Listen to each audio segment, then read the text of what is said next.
Order, please. The special meeting of the Joshua Basin Water District Board of Directors for May 1, 2025 is now in session at 9 o'clock. Please join me in the pledge of allegiance. The flag is just there.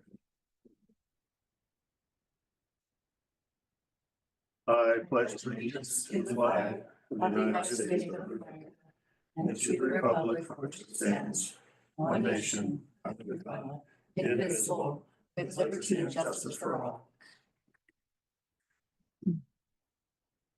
Thank you very much. Termination of a quorum. General Manager Johnson, roll call, please. President Flowin. Present. Vice President here. Director Pick. Here. Director Charlesworth. Here. Director Short. Here. Thank you very much. All directors are present in the boardroom. There is no request for remote participation. We have a quorum. Do we have any withdraw that. Approval of the agenda. Do I hear a motion to approve this morning's agenda? I'll make the motion. Second, I'll second. those in favor? Aye. Aye. Aye. Thank you very much. Motion carried.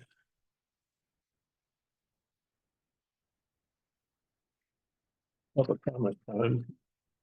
This designated time is for members of the public to provide comments on any district-related matter, whether appearing on the agenda or not. Under provision of the Brown Act, the board is prohibited from taking action on items not listed on the agenda. At the discretion of the board president, comment on a particular agendized item may be deferred until that item is heard. Do we have public comment? Hearing none. General Manager Johnson, is there written, electronic, or voicemail public comment? None to my knowledge. Thank you very much. Public comment time is now closed. Consent calendar items are expected to be routine and non-controversial, to be acted upon by the board at one time without discussion. If a board member would like an item handled separately, it will be removed from the consent calendar for separate action. We have one item on the consent calendar. It's the draft minutes from the board meeting, February 16. Does anyone want to remove that item from the consent calendar for discussion? Hearing none. Is there a motion to approve the consent calendar? I'll motion. Second, I'll second. all in favor, say aye. Aye. Opposed? Carried. Action calendar. It is the 24-25 revised budget and 25-26 proposed budget. And this is 0.4. I will pause this special meeting for a workshop on the stated action calendar item. The workshop will begin after the board members have reseated themselves below in a workshop configuration. And by the way, our purpose is to review, revise, and recommend approval. Our presenters will be General Manager Johnson, Director of Finance and Enrollment, Director of Administration David Shook, Interim Director of Operations Ray Cody. General Manager Johnson. Well, thank you. Welcome to the budget season 25-26. We're looking at projections, and both Ann and I kind of jaw dropped talking about looking at, the years 28, 29, and 30. We're like, wow, what will be in the future? Those numbers sound real. But staff has worked very hard on this budget to really revise the way it's been done in the past. Every year, I think it's getting better and better. And this year, we really focused on making it as simplified as possible for a very complicated subject. So thank Ann for really going through and doing this. Required a lot of manual effort because Encode spits out reports in a way that it's pretty complicated. So she had to do a lot of this very manually driven. So thank you to Ann. And she's also put together a really nice presentation for everybody to go over all of this in more detail, with a clear picture of what today looks like, what next fiscal year, and the next 5 years, actually. So, Ann, take it away. I'm going to do a screen share here. There we go. Now, remember, this is not As formal as board meeting, we encourage discussion and questions. Yes. Yeah, we'll pause for questions after each slide. I think there's too much to wait until the end, so we have the 24-25 revised budget as well as the 25-26 proposed budget for presentation today. Starting with a slide about the district. I think everyone here is pretty familiar with the district already, so we won't go over these specifics, but I'll mention down at the bottom, our operations budget expenses are at 9.3 million, capital cost at 4.896 million in this 25-26 budget, and that includes 16 projects. The district employs approximately 24 operations and administrative staff and maintains a general fund and 14 reserve funds for designated purposes. We have a little bit of an overview here. Just a reminder that this budget contains staff's best estimation of operating and capital / budget costs. We're presenting two options for the 25-26 budget, including alternative or option number 1 for including currently paused rates, and option number 2 using approved scenario C rates from the rate study. I will mention the 2023 rate study assumes a 4% operating expense increase per year. However, this budget increase is only 1% over the original 24-25 budget. And total operational expenses, again, at 9.291 million. Capital budget includes a 115% increase, which addresses significant infrastructure needs in addition to pipeline replacement. This capital budget also includes 500,000 in Chromium startup costs, which may or may not be capital or operating. We don't know at this point what category those will fall into. Total capital 4.896 million. Reserves at 6/30/26 are projected to cover 6 months of operating expenses as required by reserve policy. And one note of interest, operating revenues, and we'll talk about this a little bit more in detail later. Operating revenues, which should meet or exceed operating expenses, do not cover operating expenses under alternative 1, the paused rate scenario. So just a little reminder here. I thought this was interesting to bring in from Government Finance Officer Association article called Rethinking Budgeting Core Principles. Why do we budget? Local governments are meant to be enduring institutions. They have a responsibility to chart a sustainable financial trajectory and build resiliency or the capacity to bounce back from setbacks. The budget process should ensure that today's choices do not compromise the ability of future generations to provide good public services to the community. So the important decisions made by today's board of directors, of course, have the ability to impact not only current, but also future ratepayers in a positive or negative way. Operating versus non-operating revenues and expenses, and this is what I touched upon earlier. This is about funding the core mission. Operating revenues and expenses relate to daily water service delivery, which is our core mission, while non-operating items involve external funding sources and costs not tied to regular operations. It's critical that operating revenues cover operating expenses to ensure that the district remains financially self-sufficient in its core mission of delivering water service. Relying on non-operating revenues such as taxes or grants to fund basic operations can expose the district to financial instability if those external sources fluctuate or are reduced. Very important to maintain a balance where water service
would be dipping into the reserves.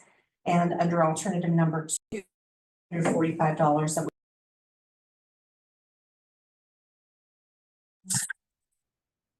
81% of expenses. Reserves cover the remaining 19% of expenses. Under alternative number 2, revenues cover 86% of expenses and reserves cover 14% of expenses. Questions there? How many customers do we have? So this was based on, I don't remember the exact number. I think it was about 5,700, 721 or something. Yeah. So that's gone up a bit too, so. All right, moving on to some details about our operating budget. Now, I had not intended to go through the operating budget line by line, but if we want to delve into any of those lines, we certainly can. Operating expense highlights for administration and finance departments. We have included a few new software solutions here, starting with a software called Waterworth that it is for continuous utility rate management. It provides the ability to, it does not replace a rate consultant, but it does supplement and enable longer term projections and scenarios for rates, so rate changes. That costs approximately $13,000. We are also proposing a software called Rave for in-house emergency and other communications management, and that costs about $6,700. We have several routine computer replacements due at the end of end of the support. These devices are end of their support, so we'll be replacing those, and that's just a routine process. We do several of those every year so that we're on a rotation, basically. So what do you mean by support? End of life, end of useful life for that computer and its warranty period Right. generally Actually, run out yeah, around the the same companies time. that they bought it from are not supporting it. Yeah. So, Yeah, They're basically becoming obsolete. I think I learned yesterday that new software is designed for the newer computers, and you cannot put the newer software. If it's written for the newer computer, you can't use the old one. Right. Because the company can't sustain, they can't continue to, serve all these small pockets of computers. You know what I mean? It's just like our phones, they become obsolete. So we're kind of trapped into being efficient and Yeah. modern. Yes. So we're brought into. And then what happens to the old devices? Well, that's a good question.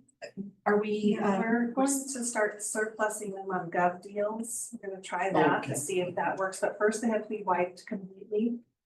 If that That's fun. doesn't become successful and the device, sometimes they get run over like an iPad out in the field. It's happened a couple of times. A couple of times. Wow. Yeah, Wow.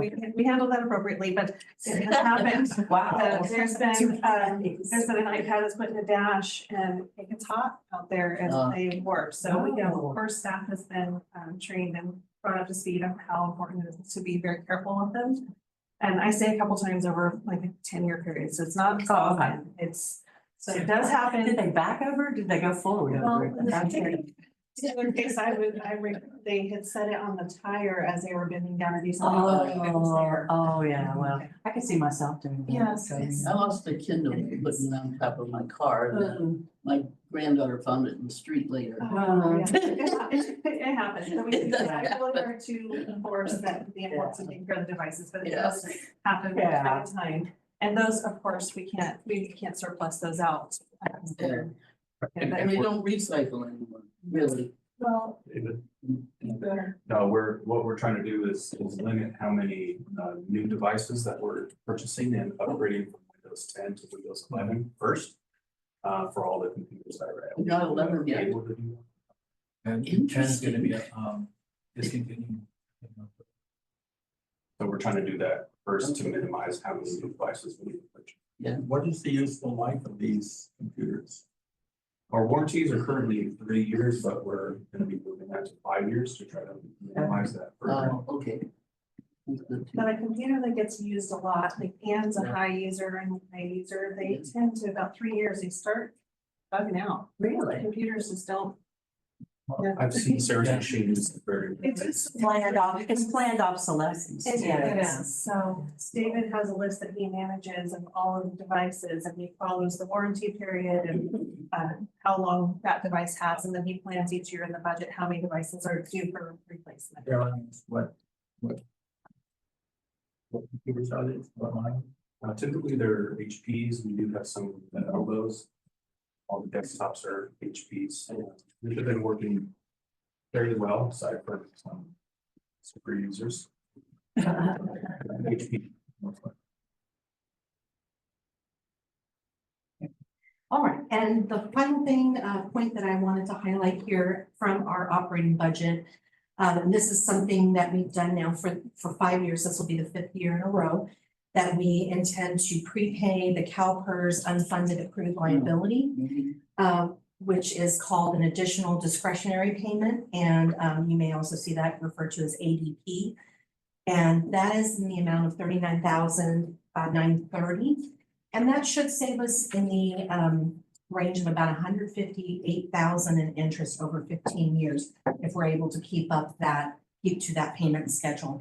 So that is something we've done again 5 years in a row. So we're on track for that 15 years. I think you guys ought to use some of that money for a party.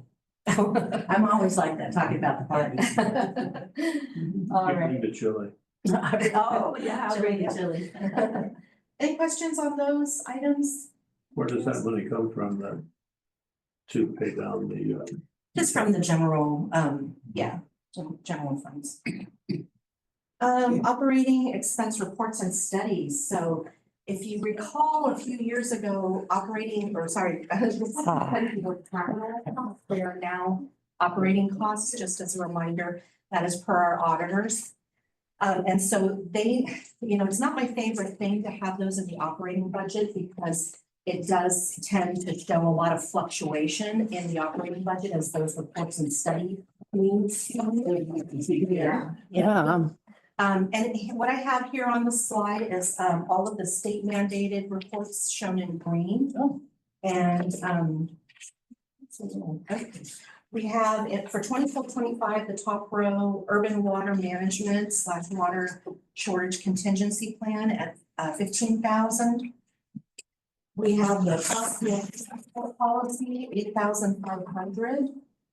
Those are all mandated. Then we get into 25-26 and we have the capital improvement plan, which again, we carried forward from 24-25.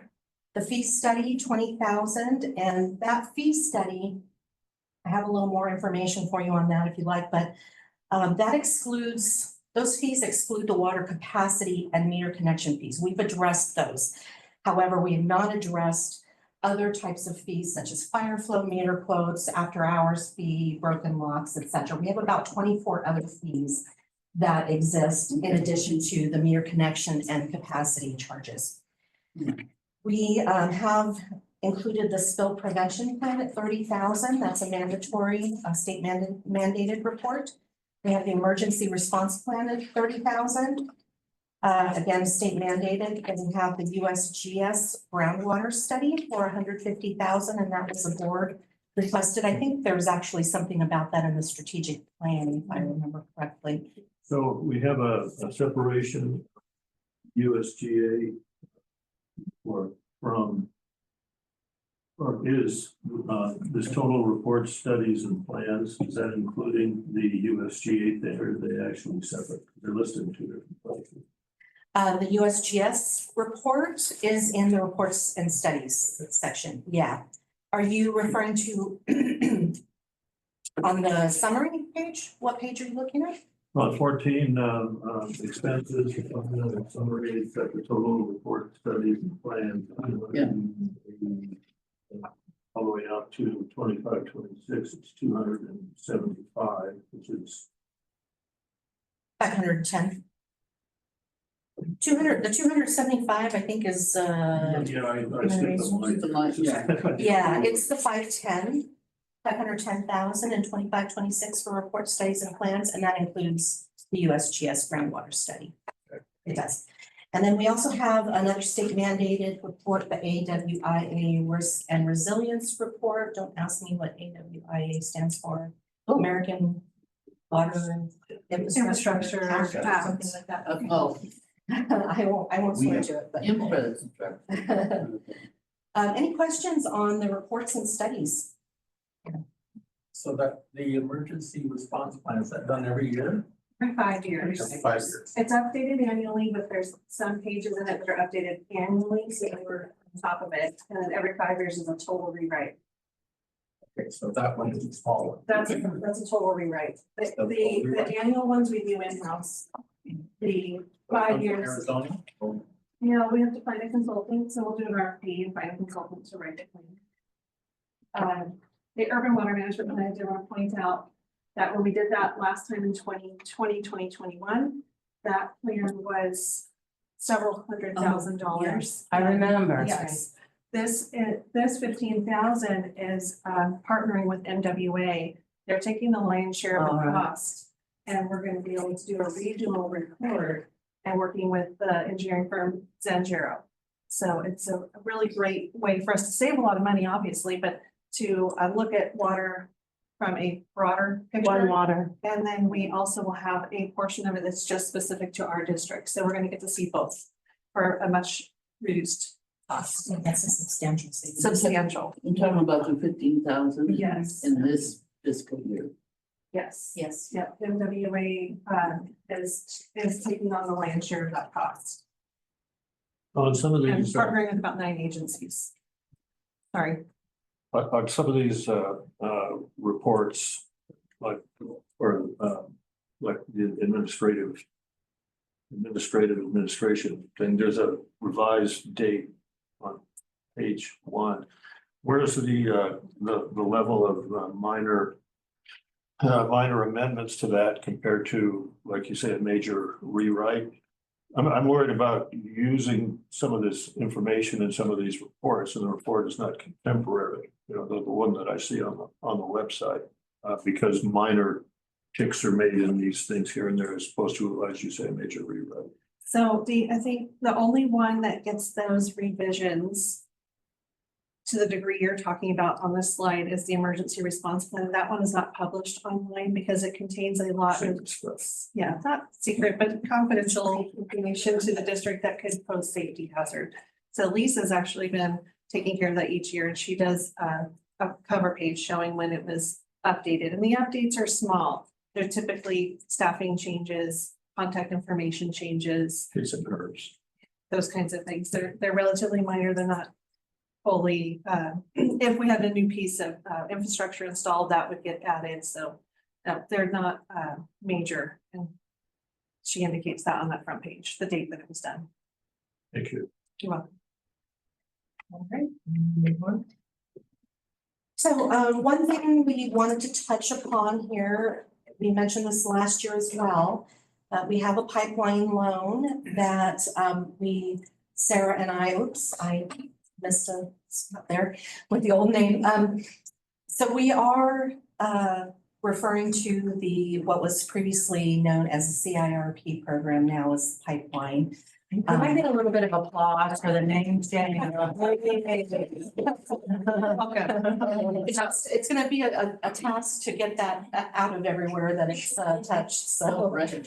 But we do, I'm sorry, just to touch on that, we've also agreed with that change, but one of the things that was causing so much confliction is that pipeline is part of capital, and it's not the only capital. So having it called pipeline within capital made a lot more sense. yeah, it does.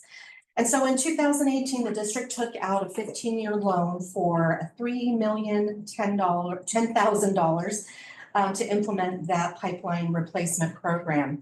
The loan allows for prepayment no earlier than the 7th year, which is actually where we are in this budget year, 25-26.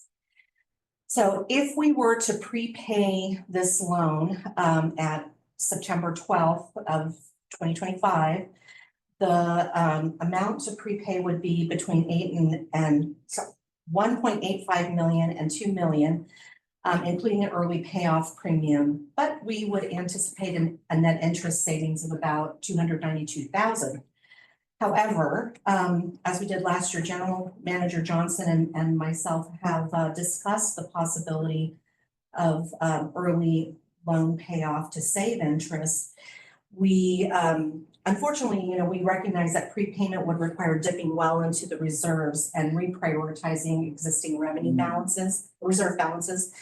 And with this year's proposed capital spending, which is quite significant, and prepaying this loan would really strain the district's finances, not additionally, with the impending Chromium 6 treatment requirements and anticipated substantial costs, early CIRP or pipeline loan payoff is not recommended by staff at this time. Staff will revisit after Chromium 6 costs are known and funding is secured. Questions about that? Moving into salaries. So we have a new schedule for you this year, which is hopefully helpful, but I'll start with the point of interest. We have 9 staff positions that were not funded for 25-26, offset by 1 additional construction maintenance position. And the pipeline in these scenarios is presumed to be outsourced. In the the salary summary schedule that we've added, this pulls those salaries from each department in which they live. So each department in our budget has a salary account, but I've pulled them all into one schedule here so we can see them as a whole. Page 21.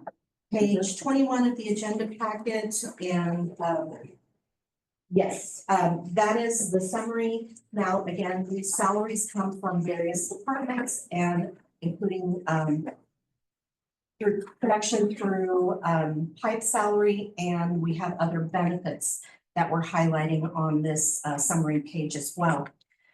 I want to point out, first of all, that several positions within our salary list here are split among different departments or multiple departments. So for example, the director of operations is split 50-50 between production, production and distribution departments. And so it's not always quite clear to see, one department doesn't necessarily equate to full positions because those are spread out depending on what hats everyone's wearing. However, we have total salaries, I'm sorry. That's what we see that on page 22. Yes. Where it says reduction is 4.33. That was for last year, yes, for 24-25, Oh. 6.34. right. Those are, yeah. Seems strange, but it makes sense. It does. We talked about, Sarah and I talked about simplifying that, and it really just doesn't make sense to do it in a different way. So if we want to have true costs attributed to each department. Well, once you know it, it's a signal that somebody is doing more than one job. Yeah, it is, absolutely. So we have total salaries right there at the kind of a third of the way down, total salaries of 2.575 million in 25-26. And that is down from the original 2.988 million in 24-25 original budget.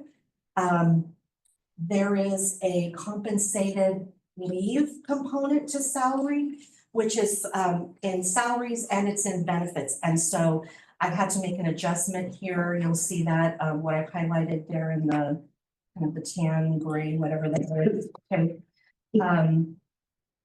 So that we're not duplicating that.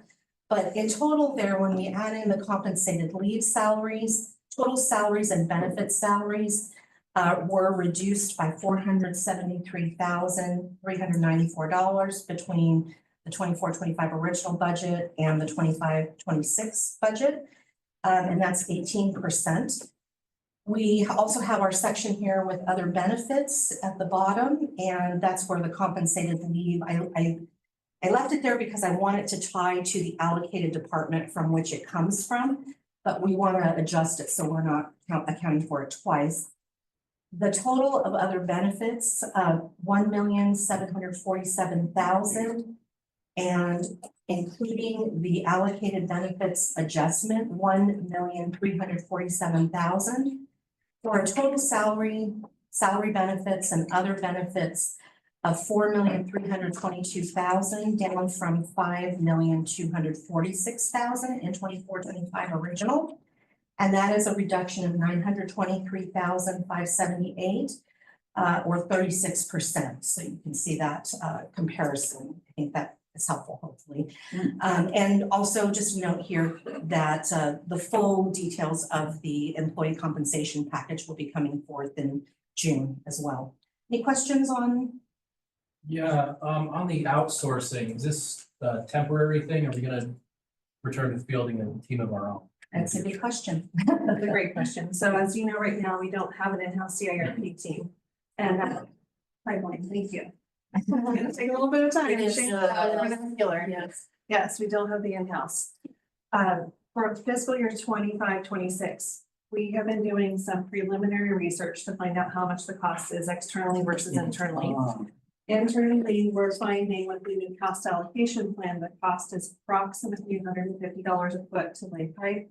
Externally, we're hearing quotes from vendors anywhere between 80 and 125 a foot approximately. So significantly less, more efficient, more timely. That department for us has been a challenging department since its inception. It was staffed with pipeline workers, not CIRP. And we was never accounted for the additional workload that other departments would receive because of that new program, such as the finance department with new additional workload, HR department, new additional workload, et cetera. It does account for 50% of our workers' comp injuries. It typically has a 40% vacancy rate, highest turnover in the entire district, highest level of legal HR costs as well.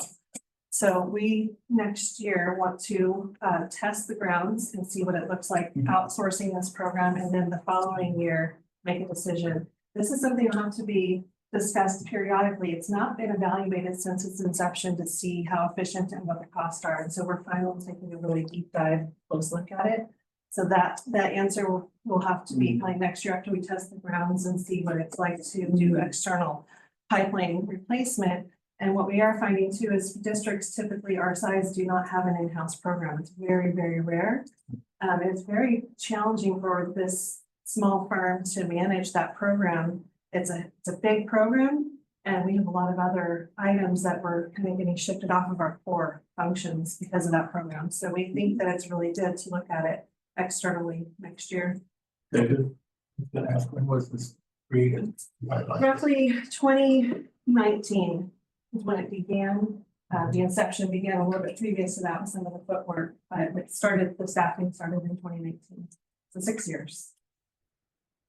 Okay, I think I remember hearing the discussion at that time, at how much it was gonna help us. I remember it too. So here we are Yeah, again. do you know how much it was proposed to cost? Do you remember that from back I then? don't remember, I just recall remember it's touted as a good thing, It taking was. it in-house. It was, and I think that there's probably an argument on both sides of the fence. It really depends on the times as well. It depends on the economy, what's happening And the around people. us. But for our area, we already know we have a hard time recruiting. Now we have an entire department, we are having a hard time recruiting on a regular basis. So if there's a pipeline firm already out there established, they deal with that and we don't have to. We have a contract, we have an internal person that does quality control, make sure that we're getting what the district has contracted for. And we're not dealing with the minutia of it all and taking us again off of our core function. The side issue is on the Belmont project is, there's a survey going on with the Dr. Gray situation. And that happened after July. Because they're finalizing this, right now it's in draft, they're finalizing it in June. So then you'll have the proper numbers as far as distance and all that kind of stuff. So We have some preliminary numbers and we know approximately based on those preliminary numbers, how much that particular project will cost. And that is about $160,000. The census has already been completed for that project. And that includes the footage from the trees, large, small. They have like the small guys, medium and tall ones, and that's without any. Different permit prices. Right, for those. and that's without any take. There's no take to my knowledge on that project. It's just driving by and putting pipe in existing roadway. So additional approximately 160 is what I'm hearing, and that's an approximation. Well, that's far less than you thought it was gonna Well, be. for that project, so it Yeah. depends, on where we're installing pipeline. Obviously, because it depends on if we're in a Joshua Tree Forest or not. Yeah. Or rock. There's a lot of open-ended questions in that whole Okay. Joshua Tree Conservation For Act, sure. such as double mitigation, because are we mitigating the neighbor mitigating us? Are they both paying permit fees? There's a lot of questions. That's one of the reasons for the trip next week that I'm gonna be in Sacramento is to work on some of those questions, getting them finalized and hopefully have some sort of carve out, not fully, but some sort of consideration for public agencies. Okay, Speaking of that we brought up Belmont, I'm curious how much you anticipate, how long it would take to finish it once we had the crew? Well, if we're going to outsource it, we wouldn't have the crew. No. The outsourced crew. Oh, I see. Yeah, So what would have to be done on that one, Jane, is we'd have to do an RFP.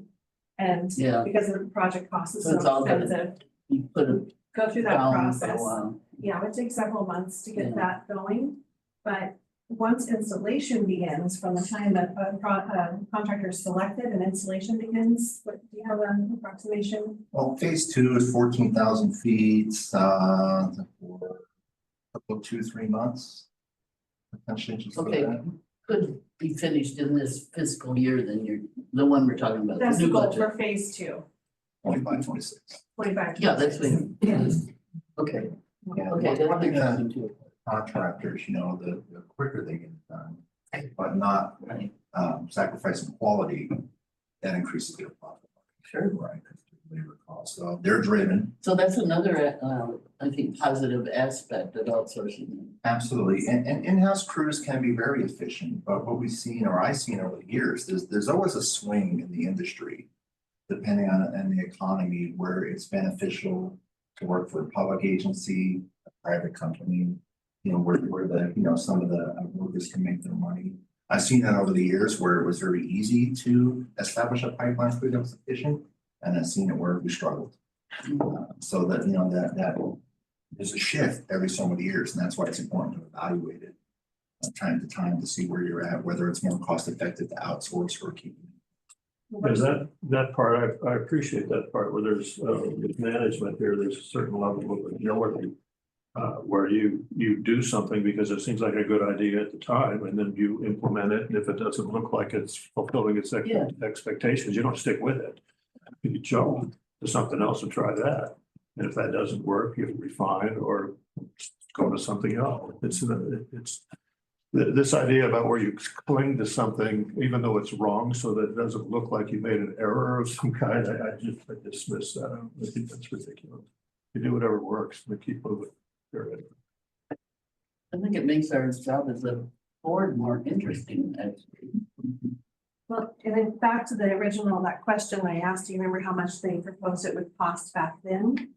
And it was in the, if I remember correctly, in the roughly $45 to $50 a foot installation. So it's significantly increased to 150 internal. So that's quite a jump. Yeah, and part of that may also be related to, I think in the pipeline crews, typically they, as soon as the work is done, they lay off the crew until the next project is ready to go. Yeah. And, that's not something that we had done, so that that is much less manageable as having to rehire after some period of time. So, No, because I'm dealing with personnel issues. Okay, so I have a couple of things on this. Okay, one is back to the board salary, people.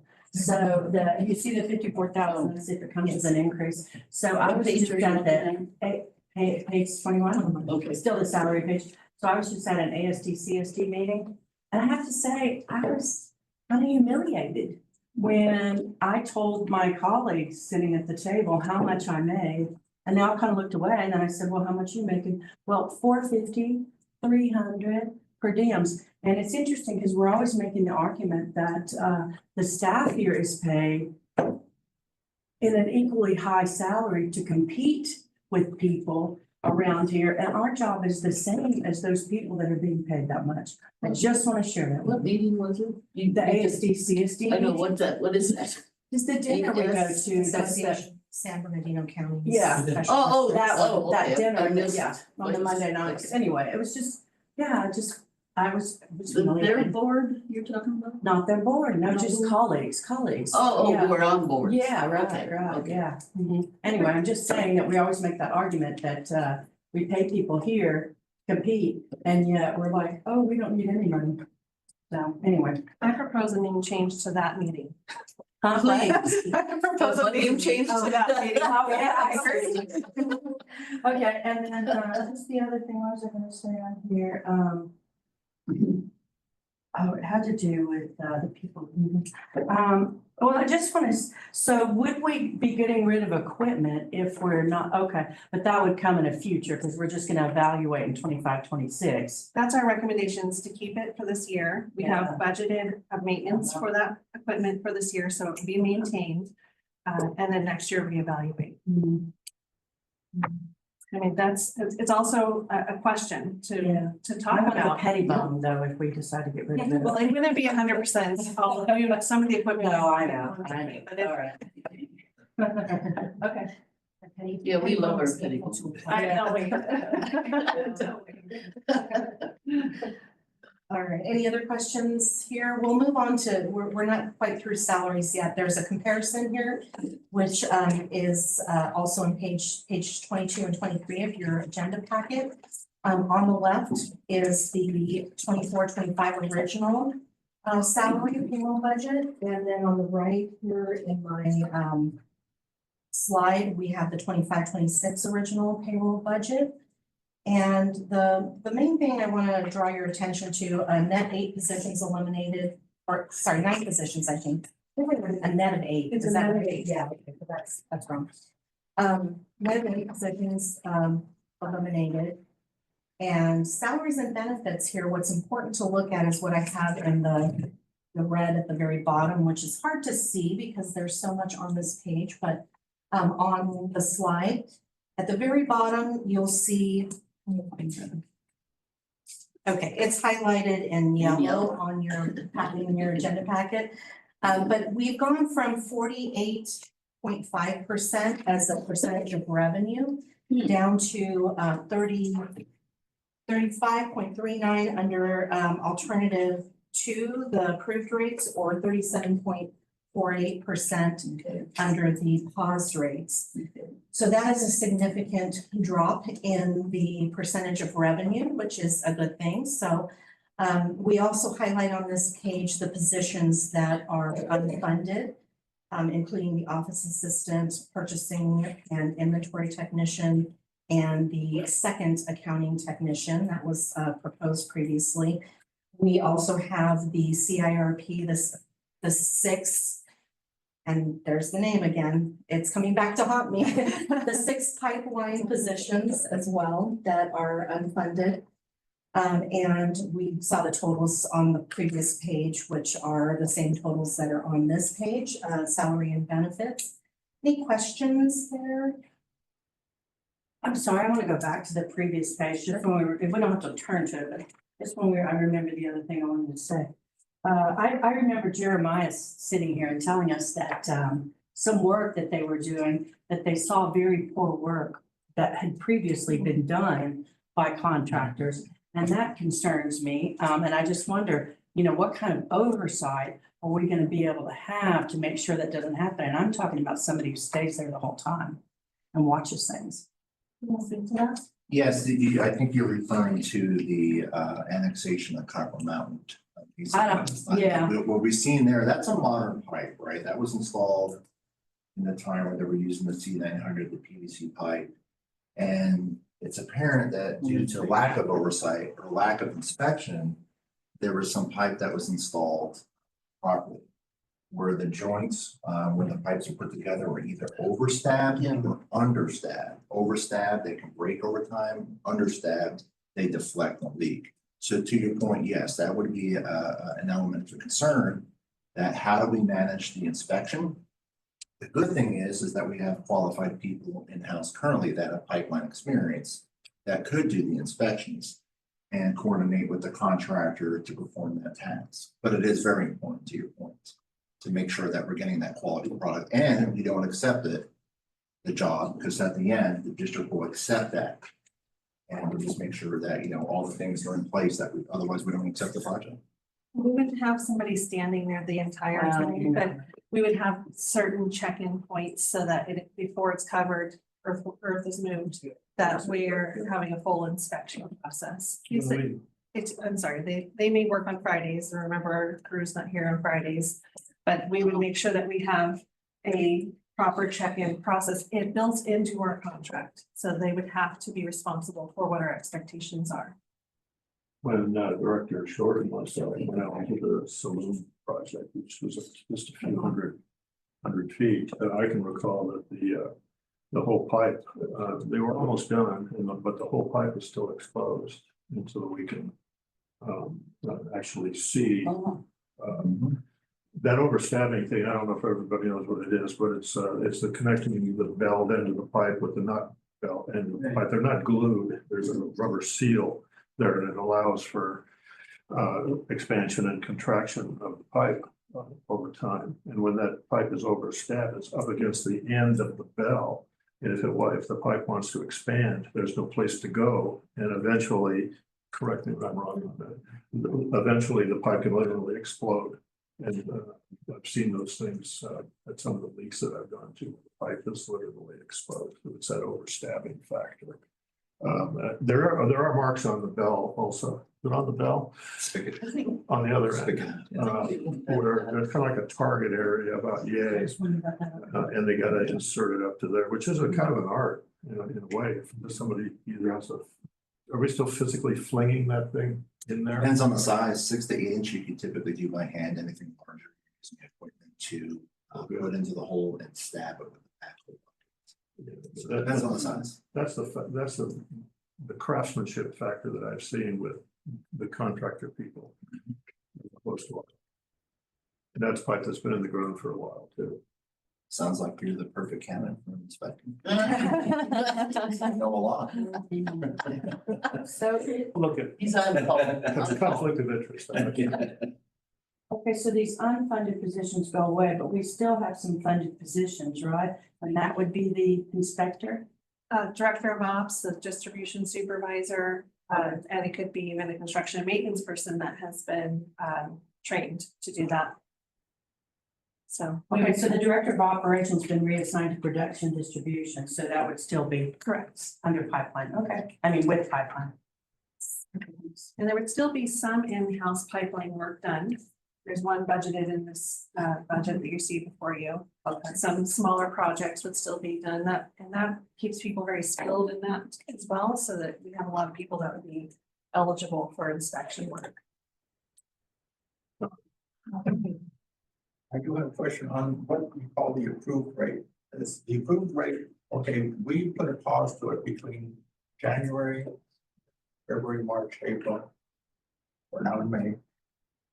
When we have the approved rate, is it going to the next year, or is it going from delayed 1 year? It would actually be the next year's rate. It would actually be the next year's rate. Next fiscal year. Yes. Yeah. That's how it's budgeted. As it was figured out a while ago. As opposed to picking up where we left off on the 24-25 rates. Is that true? Yeah. Yeah, But it's next fiscal year, yes. Yes. this coming fiscal year. Yes. July 1. Fiscal year's always right down. Yes, it would be the coming fiscal years, right? But it's, you know, remember our rates change normally in January, so there would be a little bit of consideration there we would have to think about with in terms of whether, you know, we wanted to increase those rates right away in in July first, or whether we wanted to wait until January. So it's budgeted as of the normal time that it would change, which would be January. So we have time for PR. Sure. Well, remember, the rates were already approved in 2023. Yeah. The revisit each year is just to revisit the scenarios. Yeah, and also just to keep the public informed, Yep, you know, that's what I what's mean. changing, yeah. Exactly. But yes, they were already pre-approved, so, which is why we can do that. It's in the rate study too, that the board would periodically review. But the public never seems to understand It's a that. surprise every time. That's why we should communicate, Jane, you're right. But if we have 6 months to do it, it'll make it easier. Yeah, it feels tricky to them, you know what I mean? If we approved it 5 years ago and then all of a sudden, boom, there's another rate increase with no notification, right? And Yeah, we are trying to put that in the, last year, and this year we intended to put that into the special message on the bill in advance as well, so that they have notification on the Okay. bill itself. But, you know, to bring it to a board meeting as we did in December, so that they can be more informed about it, you know, that's really, and also because we, the board, instead of approving the recommended scenario A, approved and implemented scenario C, you know, we want to keep re-evaluating where we are, where things stand with, using that scenario C. And that's the reason we brought it. We visited, we did delay once because we just had too much on the agenda. And then the other delay till April or whatever, is because we have this word of Damocles over us. We don't know what's happening with our economy outside of this room. Yeah. We really don't. And from all prognostications, we're gonna have a big hit in about a month or so. That's what we're guessing. if you guys don't know what sort of Damocles is, I suggest you look it up. It's a really cool myth thing. Yeah, well, I mean, what is not gonna change is our needs here at the district. The infrastructure needs that are defined in the capital improvement plan, and the pipeline is part of that, but the capital improvement plan doesn't even cover all of our facilities. It doesn't cover the office, the shop, facility. It doesn't cover vehicles and equipment. And the plan itself, which will hopefully be updated this year, is understated at this point because costs have escalated. So we know that we have a lot of costs forthcoming, including Chromium 6, to which, you know, I can say there is some consideration of that in this rate study, but if we don't adhere to the rate study, then that certainly won't, you know, won't benefit us. We're all ready. I'm excited to check this morning that tariffs. The tariffs are starting to come through.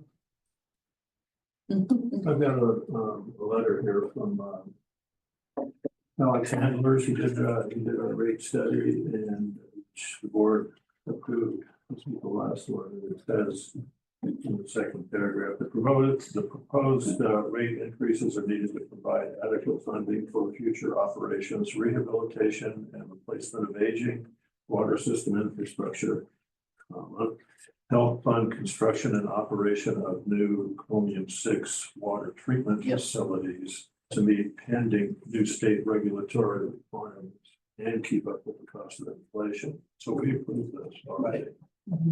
It's law. I wonder if anyone in the public can hear us, 'cause we don't have.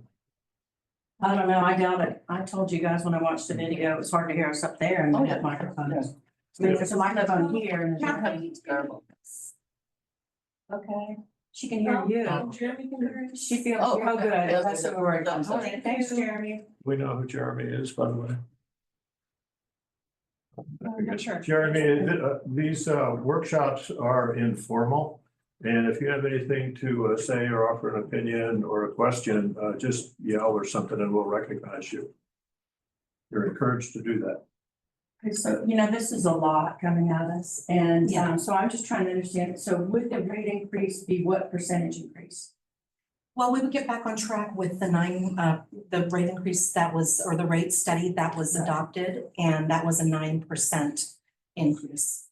Yes, So it'd be a 9% increase, and then On the basic or on the water charge? It's a combination, so it's and it doesn't work out perfectly under each, depending on how much usage, the customer has, but it's about 9% overall. It was, let me see, I do have more information about the rate study here, hold on. Well, I mean, that's enough information for me, since you want more information. Oh, just to be a little more precise about it, it was Basically, so scenario C was a limit of overall increases to 9%.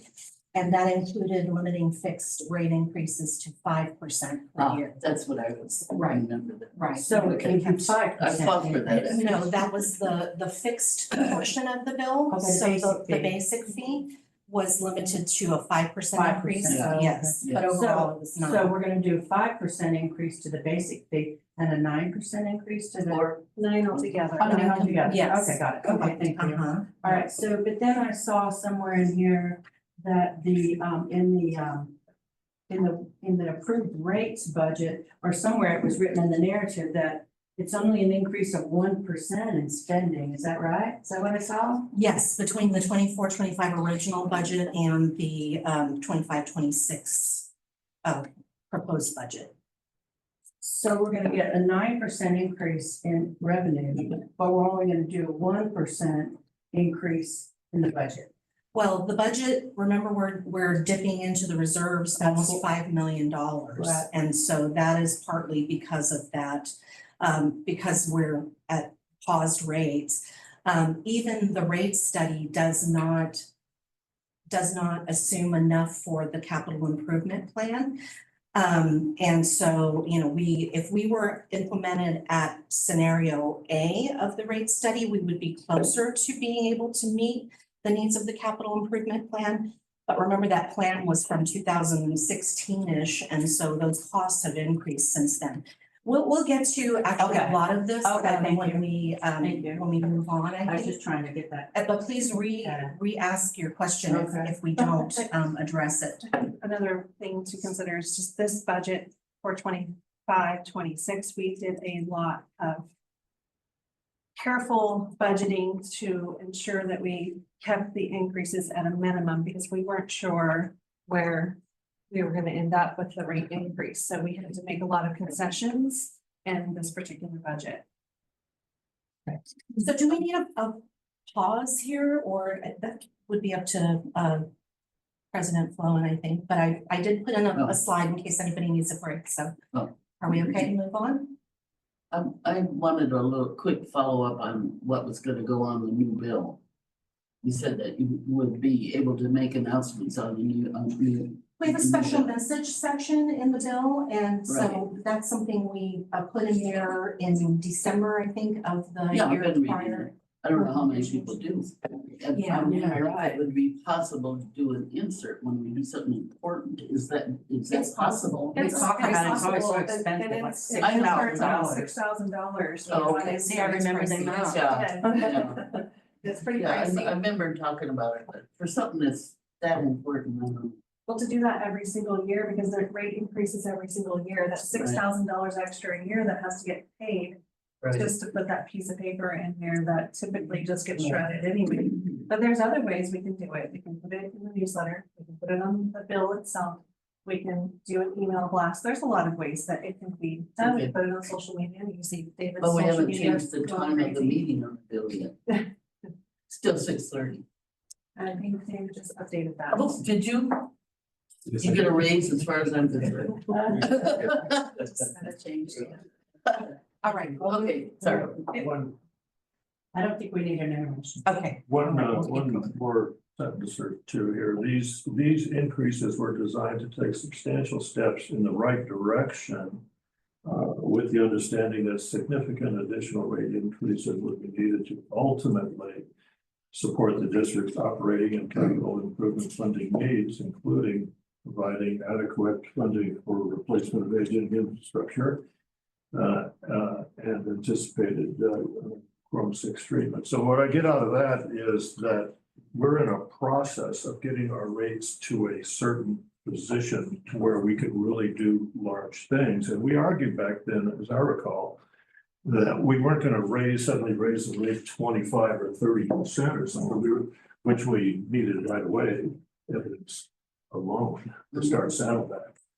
It was, this process was to sort of condition our ratepayers to expect that we needed to acquire more funds over a long period of time in order to put us in a place where we could really hire big and get bigger equipment and do a more efficient job of replacing 160 miles of pipe at $23.32 a foot, unless it's changed.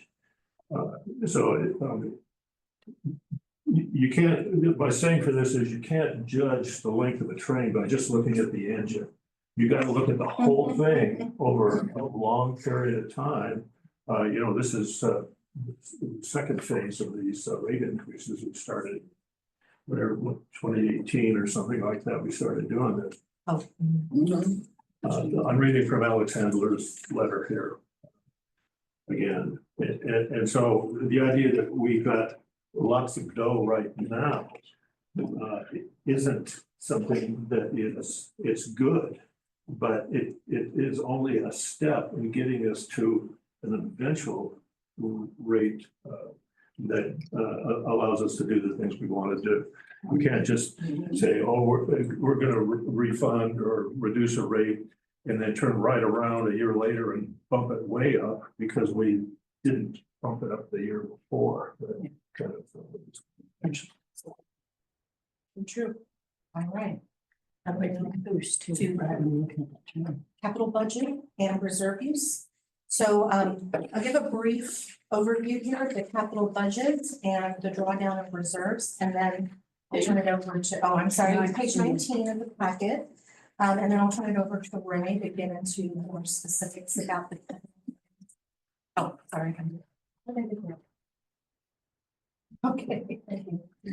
All right. So, oops, clicked too many times.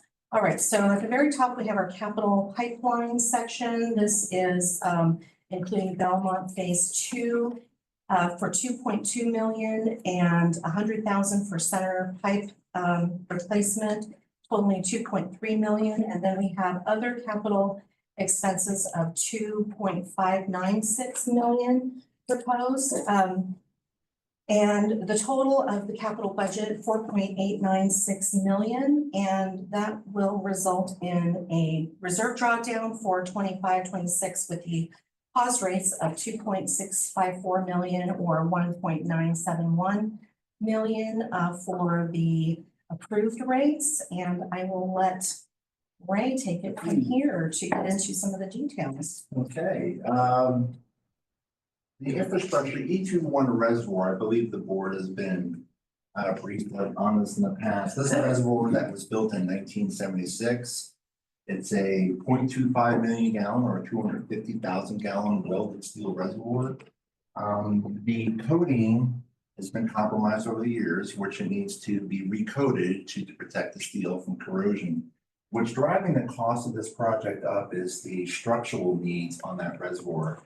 The seismic retrofits that are needed and to address the some of the corrosion that's inside of the reservoir on the overflow pipes.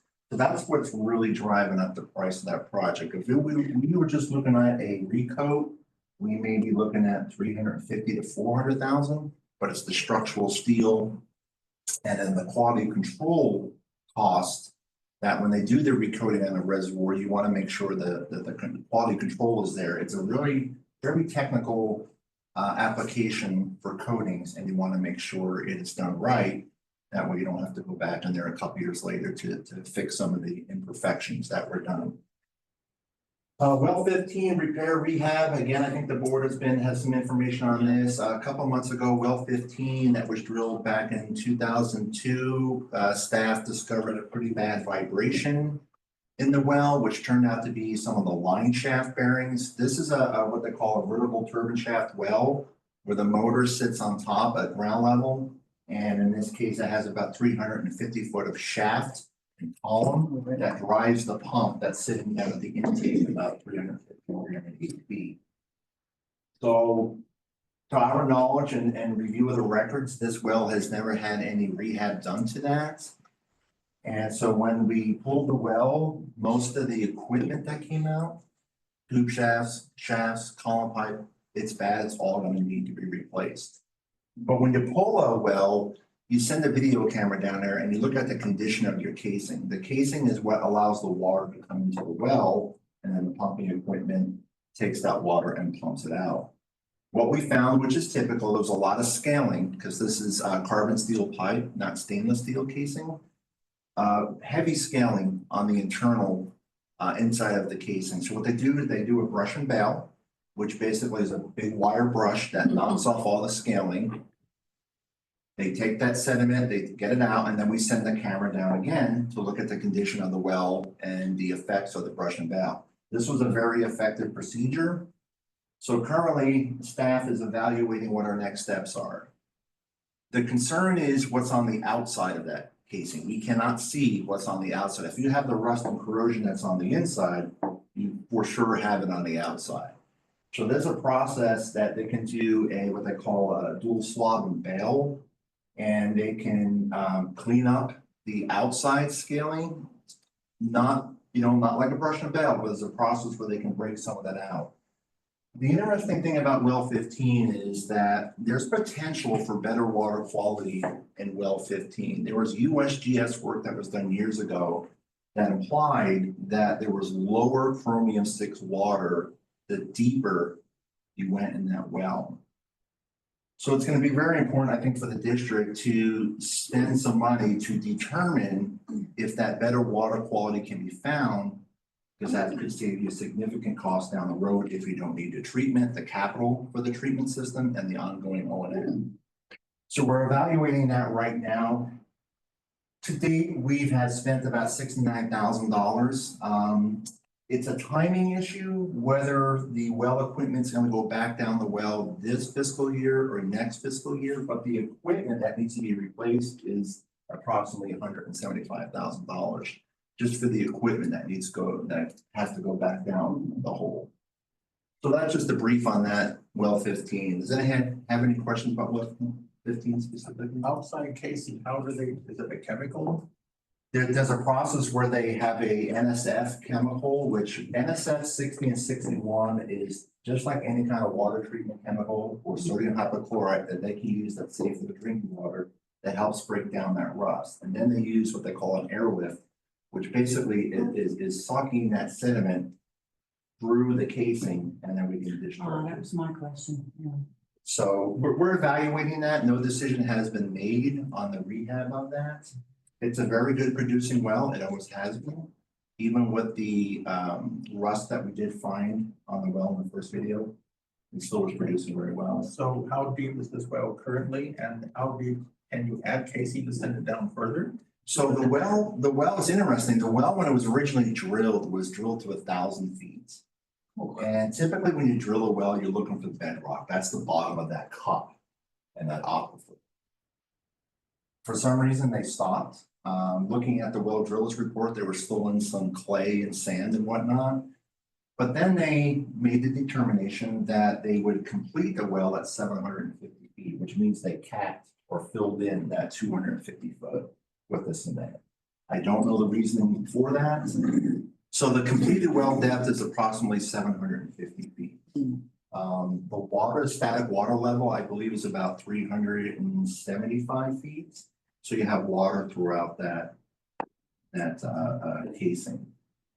The pumping equipment, you can adjust the level of the pumping equipment. Let's just say we do the test and we find better chromium at 600 feet. Then the district can just add the additional pipe, column pipe, tube shaft to bring the pump down, and then you zone off the different layers in the well to get that better water. And again, this is something that, could be the profiling, they call it, a well profiling, water quality profiling. It's one of these things that you may have to spend money to save a lot of money in the long run. This again, that could be very beneficial for the district, because if you can shift your focus on a well that doesn't need treatment, which is less cost, and then you can control the cost on the wells that do need treatment. So it's a pumping strategy. If we could find that one well that has that better water quality, it would be very beneficial. Would this be the blending strategy then potentially? Potentially. Potentially, the problem you get into with blending, let's just say you're blending well 15 with well 14. And the blend of those two wells gives you the final product that meets the MCL. If you lose one of those wells, you basically lose the two wells because now your blending plant is down. So again, it really has to be looked at on strategy, water quality pumping strategy when that time comes, once we get the information. Is this profiling that will be done? Is that the USGS thing or is that something? No, it's, who's doing it? It'd be through Lane, but the gentleman that would be performing that works with USGS, we found out, so. Really? We're gonna get, the same quality. That's good. work.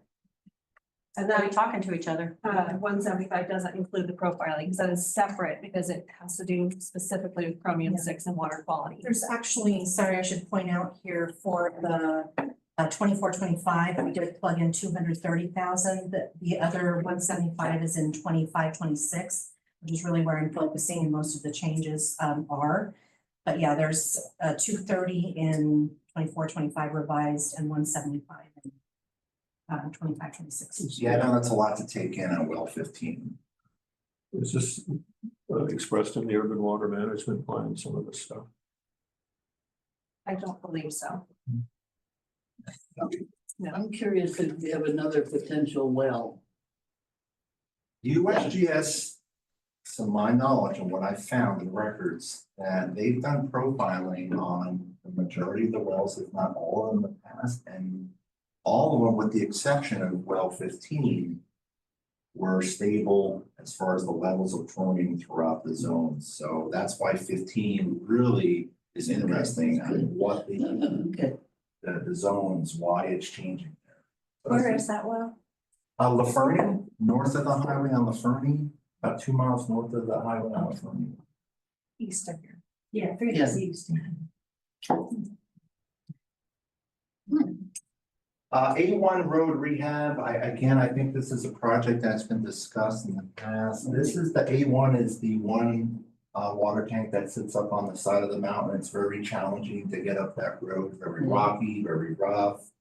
We're looking again to get a permanent road on that existing service. The challenge there is the engineering that I feel is going to be needed to make sure that the road that is constructed is going to last. Stays there. Yes, you have to make it, engineered to how it's going to tie into the existing rock. We don't want to put any kind of product down that we're looking at degradation of that product in 2 to 3 years. I'm really happy to hear you talk about the engineering. Yeah, it's I enjoy saving money where we can, but there's some things that you have to have that engineering. It's very important. C2B recoding engineering. This is the district's, I believe it's a 5.6 million gallon reservoir. It's your largest reservoir in the district. The recent dive report suggests that the coating needs to be done in 2 to 3 years. The coding currently right now, the dive report suggests that they've seen hundreds of repairs already done on the floor of the reservoir. So we would like to start the engineering. Yeah. And that goes back to that quality control when a coating is applied, that you make sure you have the proper quality control specialist to ensure that the coating is being done correctly. So this is just the engineering aspect of it to get this job ready, sit on the shelf, and you will go out to bid in potentially 26, 27.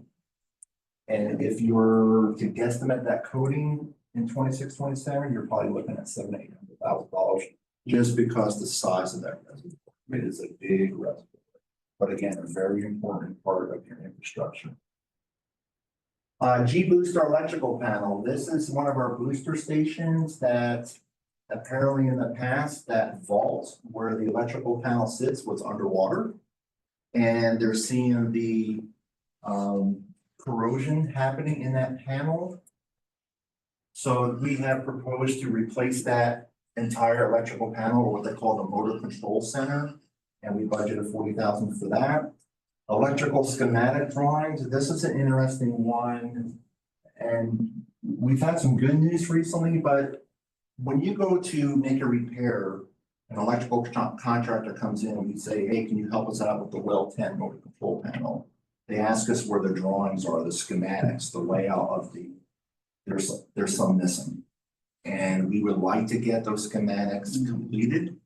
That way it saves time and money in the future when we do bring a contract out. Now, the good news is that recently we have found some drawings that have been missing, so that's the good news. The organization project that I had mentioned. Oh, yeah. Great. So we were very excited to find some drawings, but we still, if we do have a need, we have put some money in that budget to get that completed. Well 10 motor control panel, this is very similar to the G boosters. Well 10 is the facility that sits behind us. The motor control panel did see water damage from a flood years ago. And some of the equipment in there, like the computer and technology equipment we speak of, it gets outdated and it's very hard to find parts for it. So well 10 motor control panel, we have a estimated cost of $150,000 to rebuild and replace that motor control panel. Emergency repairs, capital or operations. This is something I spoke with Ann and Sarah about, to keep a placeholder in your budget for emergency repairs when and if they come up. That way you at least have a placeholder in your budget. You know, whether or not that will be enough, depending on the emergency that happens, but at least it's a placeholder in your budget to address some of those emergencies or unplanned issues that you have. Vehicles, equipment tax, sorry, go I ahead. have a question. I believe in a previous general manager report, we talked about some issues with well 10. That's the motor control panel. That satisfies it? That satisfies it. The only other concern that we have is that it's our oldest wells, reaching almost 60 years. But we have some recent reports from the last rehab that it appears to be in very good condition, Okay. but it's still older. And go ahead. Yeah, the well itself, so as General Manager Johnson has said, the well was drilled approximately 60 years ago. So when we're looking at treatment potentially, we want to make sure that a well is worth investing in treatment on. Yeah. So we did find a contact of a well company that did work on well 10 some years ago. And their recommendation was that well 10 wasn't a very good shape and condition for its age. So we're trying to get more data on that, but that's something we look at. Was or wasn't? It was. Yeah, That's my yeah. apologies. It was in good shape, so. That's something again that when it comes time to treatment, you know, we're always evaluating things like that. Good, that's reassuring. Yeah, it's good news. Wells are not cheap to drill these days. Yeah, well, 10, you know, it's like our little baby too, you know, started out everything. Good well, yeah. Vehicles, equipment, tech and other. I had placed some money in the budget for a dump truck that is adequate in size to tow our equipment around the district when we need to go to jobs. Right now, we do not have the capability of towing our equipment to a job site, which eliminates what they call roading or driving the backhoes on the streets, which incurs more wear and tear on that equipment. And risk. And risk, because it's, you know, they're a little bit, you know, dangerous going down the street. And to make that with an equipment trailer. So if we have a dump truck and the appropriate size equipment trailer, now we have the capability of having the equipment go to the job sites, and it also allows the district to assist in mutual aid requests if they occur where we can get equipment to another agency if we do not have that now. And the dump truck, that is a 10 to 12 yard capacity dump. So when we do have to haul materials or buy materials, it's double in the size of the existing dump truck. Does that mean you can haul that one monster backhoe, or do we still have to hire? The excavator due to the weight will not be able to go on this setup right here. And that's pretty typical of an excavator. The excavator, I think, is 36,000 pounds. That dump truck is capable of 40,000 pounds towing, but you have to include the trailer, the gross vehicle weight rating. So yeah, the excavator's a little bit of a special piece of equipment when it comes to hauling. Emergency generator replacement, the admin building here, this generator that supplies power in an emergency event is 29 years old. Is also what they call a tier 0 emissions, which really is, there's no emissions on it. So we recently had a issue with, again, parts becoming difficult to obtain.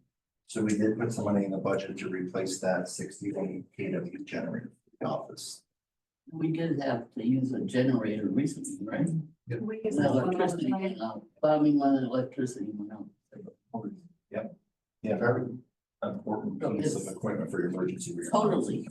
And we both Director Short and President Flowen experienced the last time we had a power outage, we were in this room and the Oh. power went out and the generator did not go on. Oh, So we were in a meeting in the dark for a few, so good example of why it needs to be replaced. yeah.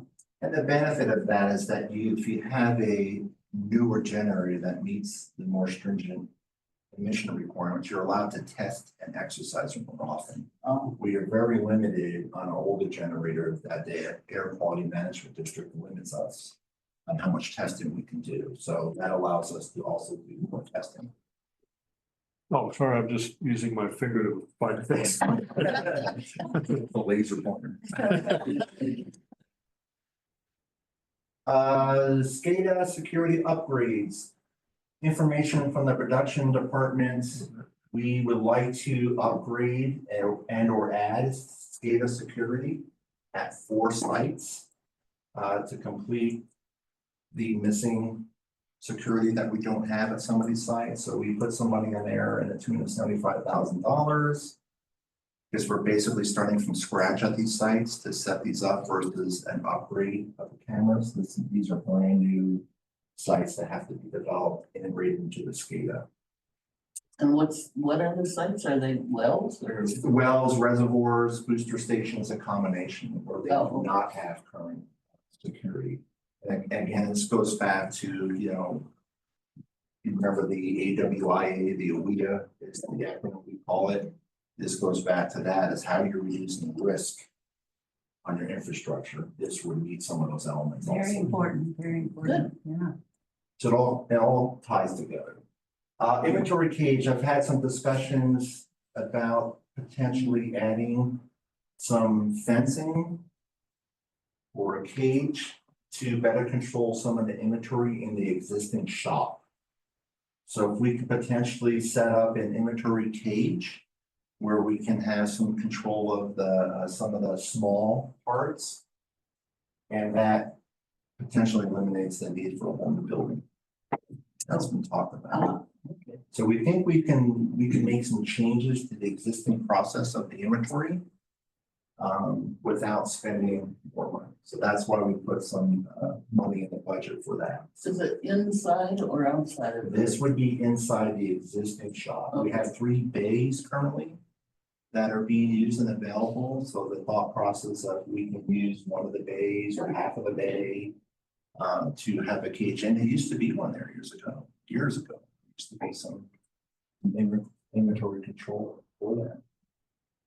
Chromium 6, Chromium startup costs, we talked about that. That's that $500,000 that we have in to do some research about Chromium 6 as we move forward with that regulation. So, and that totals $2.596 million. And as we've all been talking about, the capital budget or the capital improvement budget, this is really a driving force in your budget. There's a lot of infrastructure out there. Infrastructure that needs to be repaired and or replaced. Your large district or 99 square miles, 96 square miles. So there's a lot out there. And so when we talk about the future years also, you're always going to have these projects that are very expensive to maintain and upgrade that ensures the delivery of the water supply. Any questions about those? On your cage that you say you're gonna build, do you also have security in there as far as cameras go? Yes, there's cameras there. There's a camera, but in that particular area where we have the cage, there'll be additional ones added. Okay, so that's part of the money there for the whole SCADA upgrade. It's SCADA Or is that separate. separate? SCADA's separate. We have a security system that's just for security of the buildings on a separate platform. And for the camera, that was the chairperson of our Citizens Advisory Council speaking. David, you had the. Yeah, well, okay, well 15 is down. Correct. How many other wells do we have in total? So there's 5 production wells that are online. So currently we have 4 wells that are Of those 4 wells, how many are interconnected with in a pressure pump? In other words, Good question. Currently, the well 15, 14, and 10 all pump to the C zone, which is the largest zone in the district, that has the most usage. From there, it can be boosted to different reservoirs, and then wells 16 and 17 go directly to, I don't know the pressure zone specifically, but they go to the specific pressure zone. The good thing about well 15 being down is that well 14 and 10 can supply and meet your demand. Just with that one well. So we have some redundancy still. so it sounds like we have 3 pressure zones. You have, I believe, 12 or 15 different pressure zones, like booster stations. Take it from C to D, But they get it from C. a lot of them do, a lot of them do. Because, you know, and if the from 6 situation happens, then you have to have a minimum of 3 mitigation installments. The Right now. district could be potentially looking, if you have 5 production wells, 5 separate treatment Right. systems at each well.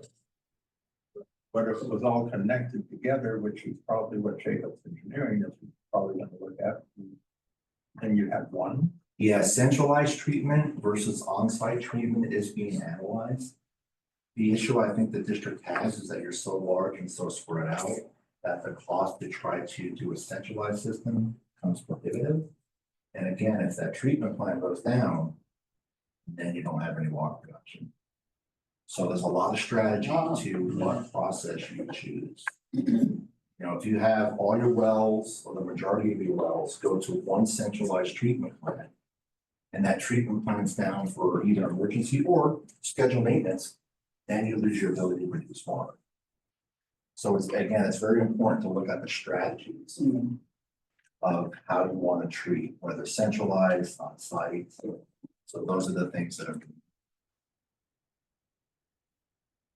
There was a long period of time. This speaks to the thing about some maintenance wasn't done on something over a 25-year span, or that type of what appears to be neglect. I invoke the and rule to that, where Should be the Roman rule. it sounds better, doesn't it? Yeah. Now, there was a time when directors got elected promising to keep the rates low, that kind of thing. And so our finance people, Susan may have been involved in this too, were his predecessor, where they would say, whatever money you give us in finance, that's what we will allocate to do these things that need to be done. If you don't give us a lot of money, we're not going to do a lot. And so I think some of that is what we're paying for now, is the fact that we simply did not have the money available in this office to do the things, responsible things that needed to be done. And so here we are. Well 15 is a good example of that. Typically, well pumping equipment is pulled in the 10 to 12 year mark.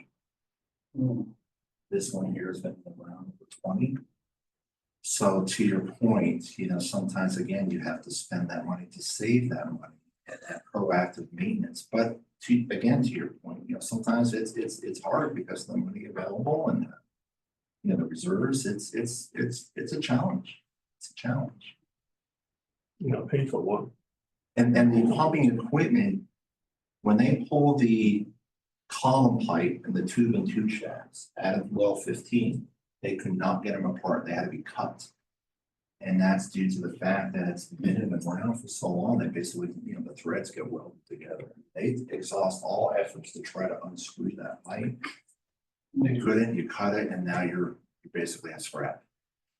So it is important to do some proactive maintenance to save money in the long run. Yes. All right, well, let's move into pipeline replacements. So this year we are recommending outsourcing. As further analysis, especially using a new preliminary overhead rate that we have determined through our cost allocation plan analysis. And the pipeline crew salaries and benefits. This indicates that an in-house cost may be closer to $150 per linear foot. And based on early information, we talked about this a little bit earlier, JBWD cost seems to be higher than using an outside vendor. And using an outside vendor would also offer better expertise, faster timelines, transfer liability, and free up employee time, among other benefits. So we are proposing 2 pipeline projects this year, the very large Belmont Phase 2, 16, I don't know, this says 16,000 feet. I'm not sure if that's, I believe that's is that correct? Okay. 2.2 million is allocated towards that, and center pipe replacement at 660 linear feet for 100,000, with a total of 2.3 million allocated towards pipeline replacement. We'll get a little bit more into Belmont specifics. I have a little issue with a word in Oh, that a word. statement. Okay. Which one? Based on early information, JBWD cost seems to be higher. Somebody could say, seems, is that for real? Or are you just saying that because we need to raise the rates? Well, I want a little more certainty. we're still gathering information from outside vendors.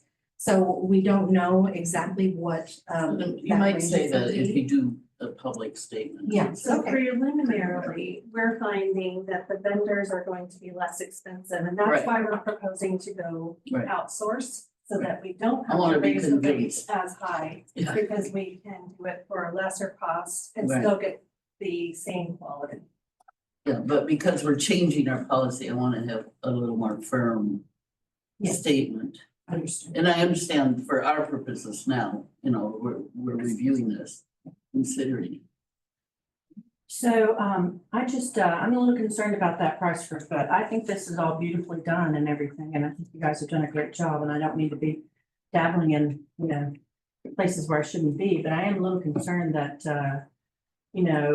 8 months from now, you guys are gonna come back and say, well, it turns out because of the tariff, but now it's 250 feet per square foot. That's not an unreasonable amount, and it seems like, have you guys anticipated that in the budget?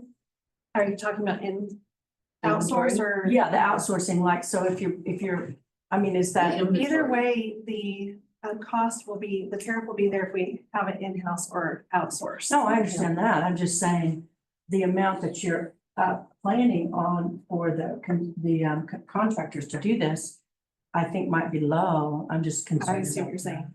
You're right, it could be. The tariffs will play a part in this, unfortunately. The costs that we received externally were as recent as 2 weeks ago. I don't know that they considered the tariffs. They did consider prevailing wage. That's one of the things that we made sure they were, estimating, and that would be prevailing wage. It's a public works project. Yes, there's always those concerns about the unknowns. The good thing about Phase 2 Belmont is the district really already has purchased material. Yeah, that's true. So that's good. So Phase 2, if we go outsource, basically is going to be for the labor only. Okay. Oh, And then we can factor in, then moving forward, the district can factor in, okay, we have kind of a baseline for labor, and we can easily get material prices and build that in. But to your point, yes, it's always a concern. Those are today's rates. Director Doolittle, it could always change.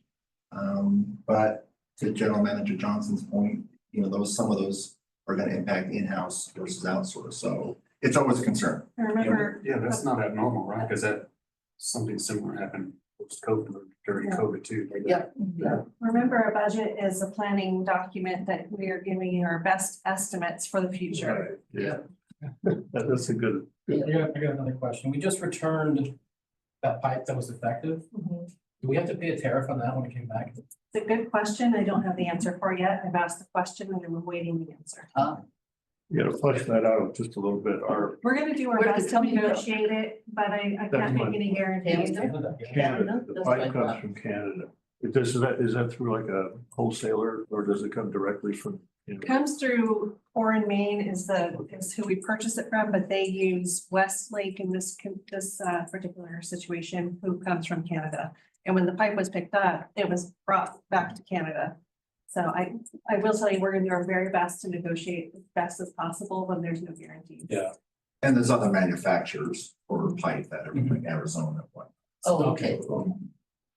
And hopefully, our preference would to be get US made pipe. It's always been the preference. This pipe was purchased when we were post-COVID, and that was what was available. That's price available at the time. Yeah. What was the value on that? 4 or 6, as I recall? Roughly 4. 400,000. It's so much fun in these.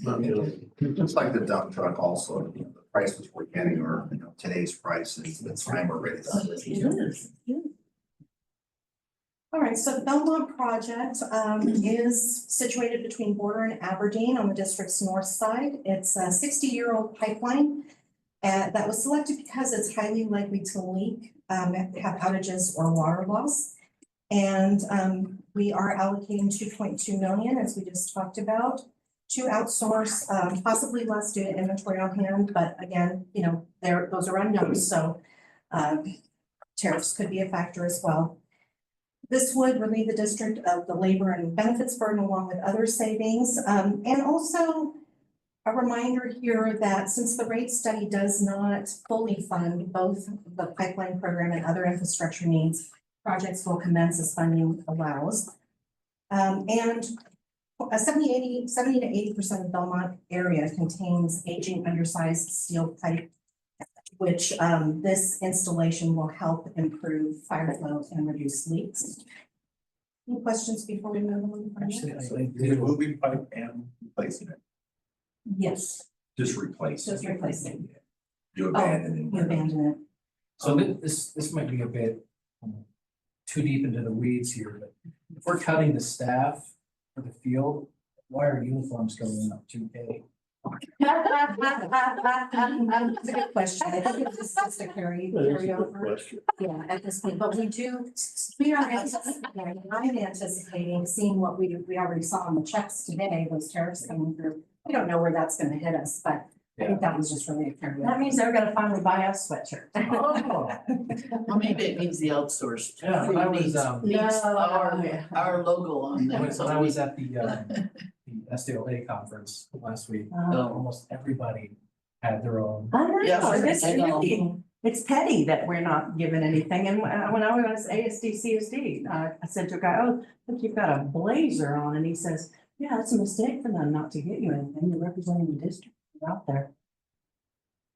So I'm looking at you guys all have on branded stuff, yeah, so again, I'm looking forward to the district doing something for us. Hey, so I had something though. So regarding, we hear about, following the rate study, and if we don't if we could increase it by more, which the rate study says, then we could do more projects. But do we really have the bandwidth to manage more pipeline projects? That's always a challenge. We talk about this constantly about the project load and the time it takes to manage these, develop, manage them, have them come to fruition. There's a lot to it, as you all know. So it does become challenging when you have many capital improvement projects on the books and to do your best to get them done within that fiscal year. It's always a challenge. Yeah, I'm just saying, so when it sounds like we're lacking funds to do something, you know what I mean, it's being pointed out, but yet do we really have the bandwidth to actually do them if we did have the revenue coming in? Well, this capital budget is $4.5 million roughly, and the 4.8, and the rate study funds, how much in capital? 2 2 million. So we're proposing these 16 projects. Some of those are acquisitions, some of those are projects, and it's 4.8 million. And we think we can manage this. This is gonna be a challenge. I feel like that when I saw 16 just yesterday, you guys said already, whoa, 16, that's a lot this year. And so, yeah, that's a big number of projects to deal with, but it's 4.8 million, and there's only if the rate study continues as approved as 23, there's only 2 million, so we're dipping into reserves for them, so. And too, there's a priority to these things too, because you're mentioning undersized steel pipe that we still have in the ground. And that's a fire flow issue, which that's something that we're supposed to take seriously. I don't know if it's a mandate or not, but which also then requires that we enlarge fire hydrants too, which are just under $5,000 a piece for a fire hydrant. So Well, I think that we have the potential also, if we do outsource pipeline, if that decision is made going forward, that we could potentially do those projects much more quickly. You know, if we have the staff to monitor and inspect and all of that, that would have to be arranged as well. But, you know, I think those vendors do work much more efficiently in my mind. I know in 2008, when I started here, the district had just replaced the H-zone pipeline, and that pipeline was done outsourced, and it was done very efficiently from, you know, my experience here. So that is my expectation. Of course, you have to, unlike what we were talking about with CMM, where there's potentially something that went wrong in that installation, you do have to monitor and manage that project still, as is the case with any project. a thought on that too, that it was an issue during this meeting, that when that H-zone project was completed, the person that was responsible, the outside person who was responsible for that came to a board meeting and did a report on the whole thing too. So there isn't even an accountability to the board on how these things are going too. I thought it was well done too. So I would like to propose that we add a line to the budget to purchase branded clothing for the board. I don't see any reason why we can't do that right here. We've talked about it enough. And so what is it, how much does administration get every single year per person? $130. So I'd like to propose $250 one time for us. Per person, Well, per I'm curious how person. much a shirt like I what? don't know that it has to be a GL, it could just go into the office account, but more or less, Vice President Doodle, this is a policy issue, not a budget Right. issue. Okay.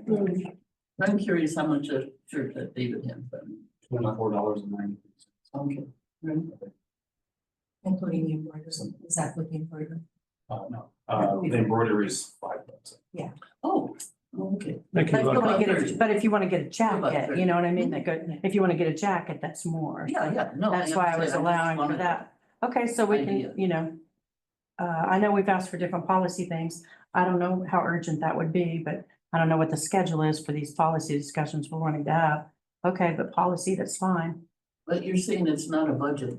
It's not. If you have a discretionary fund, it could come out of that even. Yeah, that's why I'm saying it's not really, Yeah. I don't think we need a GL for that, but a policy that there's a certain number allocated each year. And the other part is there's a taxability to it. So each employee that wears those uniforms, they pay tax on that. So that would also be something that it's an administrative thing as well. Now, Yeah. Right, but we couldn't have the district pay the tax on that, like we've had them pay taxes for you. they don't, we pay it We ourselves. compensate you back for some taxes. That's all I was wondering. So how is it? So Would it go on it would be a pay on your stub? pay, on your pay stub, there So would be you a have- uniform allowance. Like $2.40 or whatever, yeah. Yeah. No blazer, but we don't need to dress up No. like city dudes. Right. I'm not saying a blazer. I was thinking a windbreaker. or Yeah, something like I that. you mentioned it was somebody else. Yeah, yeah, it You was, didn't say you yeah. wanted. Yeah. Yeah, they're actually fairly reasonable. They have sales. We get most of our shirts from Land's End and they have pretty good sales. So we're able to take advantage of those. I wonder if I could wrap that into the employee compensation plan, just one little bullet. Yeah. That I could do it there and we could do it in June. Something we could consider in depth. That's a good idea. All right, so moving into the projected reserve usage and balances. So we see these here, and then we see these again when the reserve transfers come to the board for approval. But this is, as best we can tell at this point, the projects or tasks that will can be funded through some of the specific reserves. So for example, the reports and studies reserve, the equipment and technology, meter replacement, and then everything else that's capital comes out of the capital reserve. But we have a few items in here for 25, 26. Reports and studies, big ones there, the capital improvement plan, since that's a replacement. The USGS groundwater study for 150,000, and then 3 smaller reports and studies. We also have on the meter replacement line, 350,000 for this year, which should end the meter replacement program. However, I know there is still in 25, 26, or at the end of this, maybe this year, maybe next year actually, but once we finish that program, there needs to be a reconciliation, and I know there are some costs that were not reimbursed to the general funds. So I plugged in 250,000 as an estimate for next year that I think will need to come out of the meter replacement fund, and then that should leave us with around 800,000 in the meter replacement fund that will come to the board to decide what to do with that specific reserve. If we are going to continue to maintain that reserve, or if we need to transfer those funds to a different reserve or establish a new reserve for some other purpose. Do we anticipate more Meter replacement. meters with future development? Well, those would not be replacements, those would be new. So the customers will pay for those directly. Okay, This is just for the replacement program, and we would anticipate maybe in 15 years, we would start the replacement program again, 15 to 20 years. and Whatever what the life about, of those meters is. what about, I'm thinking the word, but the thing, the yellow thing, that's the water comes Oh, out. yeah, right, the fire faucet, the Oh, the fire. fire hydrant. Fire hydrant, I see. yeah, will they be replacing, putting more in as development increases? Not to my knowledge, I mean, it's only if they have to be replaced in an area that is under Right. pipeline replacement. Yeah, if there is the development, they would pay for any kind of Yeah. infrastructure Oh, okay. upgrades to meet Yeah. the, Right, yeah, right. codes and fire flow, Yes. fire hydrants. Yeah. Yes. Okay, If they need an additional hydrant that doesn't exist, the I customer. gotta remember that word hydrant, for Yeah. some reason, I don't know why. Me too, me too. I struggled with that when I wrote Director Shook in the email recently. So this reserve usage is a little bit circular, and so it gets convoluted to explain, but basically, reserve funding requires meeting all of the budget and rate study targets. And to fund reserves appropriately, we must first ensure that targets established in the budget and rate study, that we meet the targets established. Reserve funding should occur after covering operating expenses, but before allocating funds to capital projects. And then reserve funding will be designated for capital projects. The money goes into the reserves and then comes back out for use for these projects. And so that's why I say it's circular. So it gets a little bit tricky here. The reserve policy also does not address any shortfalls if there are funding shortfalls for reserves designated by the rate study. And so that leaves us with a bit of not a dilemma, but we have to consider how to approach that. And so I have 2 approaches that I have considered for that, one being prorating the designated reserves or making up the difference through the cash flow reserve, which is actually has extra funding in it at the moment. So, and that's where I've gone with this projection. But essentially, we're overall, when we get to the cash balances, you'll see that overall we are decreasing our cash balance, but those individual reserves will do what they do based on the in and out, so what we're adding and what we're using, so Oh, this was always a puzzle for me. it is a puzzle. These reserves are actually spendable money, and you use money that isn't in designated reserves to hold money so that we can Yes. safely pay for all of the things that we need to pay for, Yes, the yes. predictable ones.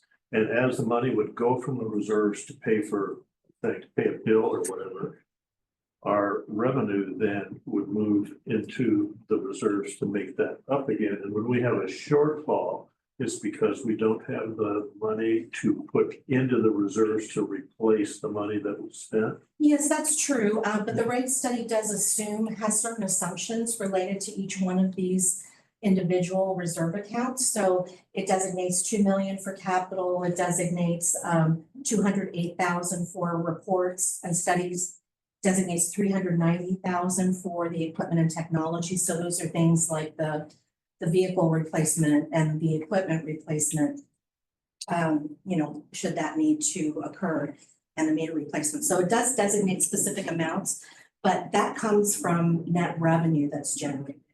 And if we're using more of that net revenue than we're generating, so we're generating a net deficit basically, then we don't have the full amount to dedicate to each one of those individual reserves. However, at this point, we still have excess funding in the cash flow reserve. And so we can draw upon that to set those amounts aside in those individual reserves. However, that's one of two options, again, considering that the policy doesn't have guidance on this. So that's where it gets a little bit tricky for us. So the discretionary fund that the general manager has, should that be one of these, should that be one that is expressed as a reserve? No, it just would be another line item in the budget, yeah. Yeah, the reserves are really for, the reserves are designated in the reserve policy by the board. And we have the restricted reserves that are designated in the policy, of course, as mandated by bond covenants. And, so we have our restricted reserves like the CMM, various CMM reserves. We have capacity charges that are restricted as well, legally restricted. The rest of the reserves are designated by the board and as such in that reserve policy. So to change the way that the board could change the way those are designated, it would just have to be changed through the policy. But something like, something small like that discretionary fund, I think is what you were referring to. There's no legal need to have a separate reserve for it. And it's a rather small, cost that is not something that we need to accumulate. So most of these reserves we want to accumulate. It's like a savings account. So we want to accumulate these reserves until we need them. So even though we're not purchasing a lot of replacement equipment this year, we're not purchasing replacement equipment like vehicles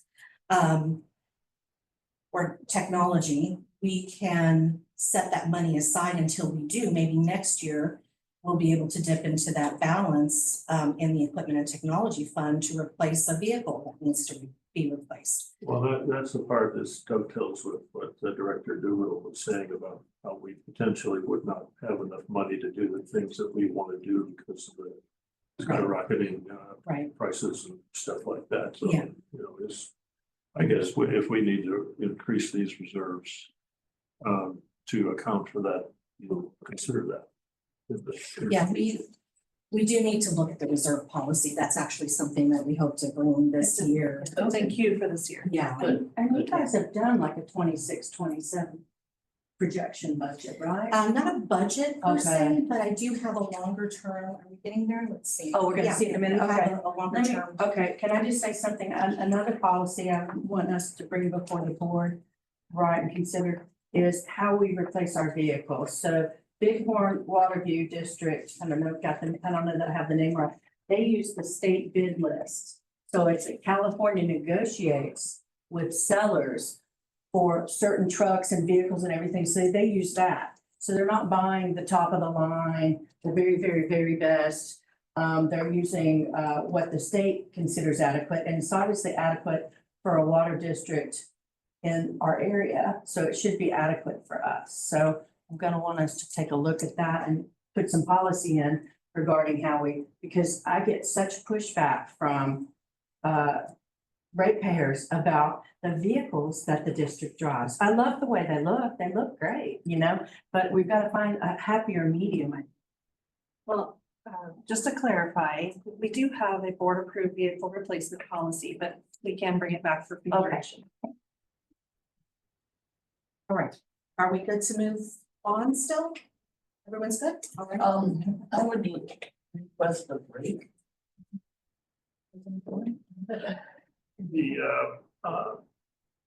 We're on a break for how long do we want? 10 minutes or 15? I need to eat my sandwich. 2 minutes, okay? Oh, totally. 8 minutes. I will. So come back at 11:20, Yes. 14.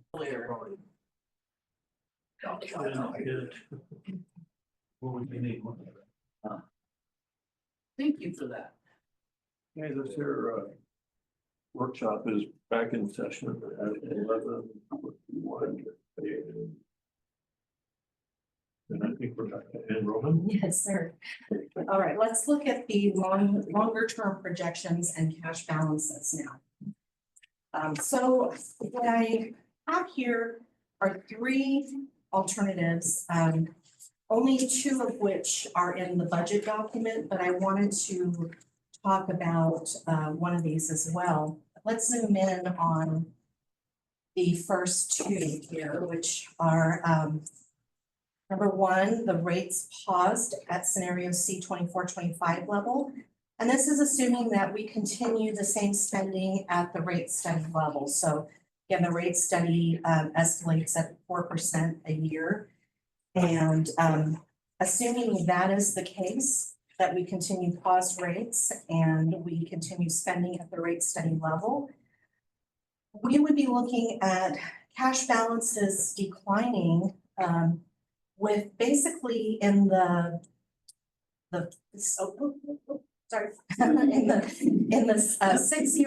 sixth year, we would be running into a zero balance and a negative in the seventh year. You can see there in the last, for my magnifying glasses, we have 3.2 million in the negative. And this is the projected cash balance less the legally restricted portion. So we can't do anything with the legally restricted portion that's set aside, and this is what's left. Now, in scenario two, this assumes that rates and expenses are based on the 2023 rate study, scenario C, that we continue that path. And you can see that our projected cash balances in the green at the bottom are very stable with only about a 5% decline. Now, again, keeping in mind that the rate study does not, and scenario C in particular, does not consider the full cost of the capital improvement plan. If we go back to this, where I compare all three alternatives, the last one being the spending of the capital improvement plan as it stands, knowing that it's probably understated as well, it puts us into a zero balance in between the fifth and sixth year for our unrestricted portion of the cash balances. So, you know, what this shows us, we generally don't look too far out. We have, so the question was earlier, do we have a budget for the next year? We don't have a specific budget, but we have what the rate study projects for us, which is based on our starting budget plus escalation. So, And does the rate Yeah. study project monies for Chromium 6 treatment? it projects so the assumption in the rate study is an $8 million loan and $10 million in grants and $750,000 of annual operating expenses. And we don't know if that's sufficient. That's not 1 month, right? That's, yeah, So that's 17 million for Chromium is what's projected in. the 18 million. 18 million. Yeah, just 8 million in a loan and assuming 10 million is free, Okay, basically. so this is very, very, very preliminary and there's no promises and you can't mark this down.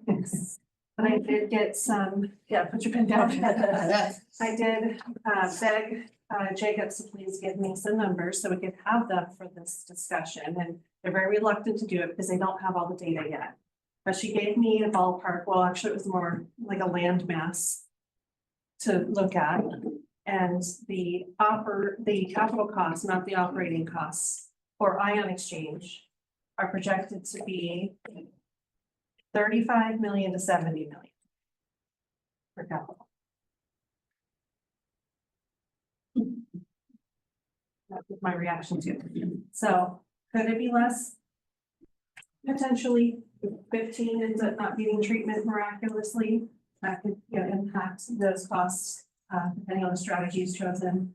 But I just want you to be aware that we've been talking about it for years and it's finally right here. And we'll know more this year for sure. But we're looking at a very, very large sum of money. That's part of the reason I am going to Sacramento next week is to hope that we can lead the state for some funding relief, but it's not going to be 100%, no matter what. I don't even know what that number will be from the state. There's no money. But we're gonna ask anyway and see what happens. That's the rich. No. There's still, Just kidding. and I'm being cost upon us that doesn't account for the rest of our CIP. We have a massive infrastructure and very really like we talked about in our capital budget. And it needs to be maintained. And that's just what we currently have. It doesn't include what's coming. So I want you to be aware of those costs, 35 million to 70 million is what we're looking at. Yeah, that's huge. I wanted to just make a comment about this. Our last visit to Sacramento, I kind of asked a question of one, I can't remember which one it was, whether it was a Republican Assembly person's. I said, if they keep doing this to us, they're gonna put us out of business. Does the state want to run our water district? And she said, yes. I mean, in the back of their mind is they want to take over this kind of. They want to control everything. We've been a very, very solid district for a lot of years Yes. and we. Well managed Well, aquifers. Yes, Totally. and where we do have shortcomings, we also have some really great attributes as well. And I'd like to see that through, over the Yes. next, I know you always talk about 50 years to make this district, Yes. really self-sustainable and maintained well. And that comes at a price. And frighteningly, we don't have a lot of time to comply either. So that's a lot of money in a very short period of time that we'll need. All right, so the projections are, obviously, we're in a much better position if we continue to follow the approved rate study compared with if we do not. And our balances are projected to decrease in 2025 from 25 million to 22,362,000. Or that's with the pause rates, or a little bit higher, less of a decrease, 23,045,000 under the approved rates. So we definitely are seeing an intentional drawdown with either one of these scenarios or alternatives. We're still, remember that only 16 or 17 million of that total is available. It's designated and unrestricted, but not legally restricted. So we have almost 5.7 million that's legally restricted and we can't touch. Right, but some of it's kind of restricted to emergencies. It's designated. Designated, Correct. So it's not like we've got all that money. No, Right. no, we Just wanna have be it set clear. aside for specific purposes, yes. Okay, so just getting to the bottom line and some final thoughts here, with the 24-25 revised budget, we're looking at net revenues of 1.853 million And with the 25-26 budget, we have two alternatives. The first being the paused rates. And that would result in a drawdown of 2.654 million. And alternative two with the approved rates would result in less of a drawdown, 1.971 million. 2-year reserve impact projection with alternative one, we would see a cash reserves decrease of about 800,000 to 362,000. And that is 16,670,000 unrestricted. Alternative two, the approved rates, cash reserves decreased by 117,000 to 23,045. Okay, let's do that again. By cash reserves decreased by 117,000 to 23,045,815, with 17 million of that being unrestricted. So operating, I don't know why it's cutting off. Let me see here. Why is it cutting off my screen? That's weird. Are we in full view? I am. You can. Maybe that bar on the bottom Yeah. is going over. Okay, let me just read it. Operating and cash flow reserves are projected to cover 6 months of operating expenses as required by the reserve policy. Remember, there was that shortage between operating revenues covering operating expenses, which is different. And important considerations. So we have to ask, does the board intend to adhere to the capital improvement plan, CIP, which dedicates over 80 million in funding to capital improvement over the next several decades? And basically those just start over again once you've completed all of that work. And if so, the adopted lowest scenario, scenario C of the 2023 rate study, funds less than 80% of that need. Scenario A was recommended at the time. And I mentioned this earlier, the CIP includes things like vehicles, heavy equipment, and admin and shop facilities. It's really just the water infrastructure that's covered in that plan. Does the board wish to seek alternate financing for such work to potentially spread the costs over a longer period to future ratepayers? So, considering bonds and loans, et cetera. Certain types of financing are more beneficial for certain types of projects, but in any case, rates would need to support the debt service costs. Also, does the board intend to comply with the state's Premium 6 regulations? I think, that's the intent, I believe, and grants and loans will be sought for capital infrastructure, but of course, we don't know what we will be able to receive. If we receive grants and loans, rates will still need to be able to support the ongoing operating expenses and any debt service if we receive a loan instead of a grant. And that's still a big variable that we don't know. And as we're seeing today, with the checks that were signed, tariffs and inflation are further challenging the district's ability to fund needed infrastructure improvement. Costs will only increase over time, and deferred maintenance will ultimately cost the ratepayers more, unfortunately.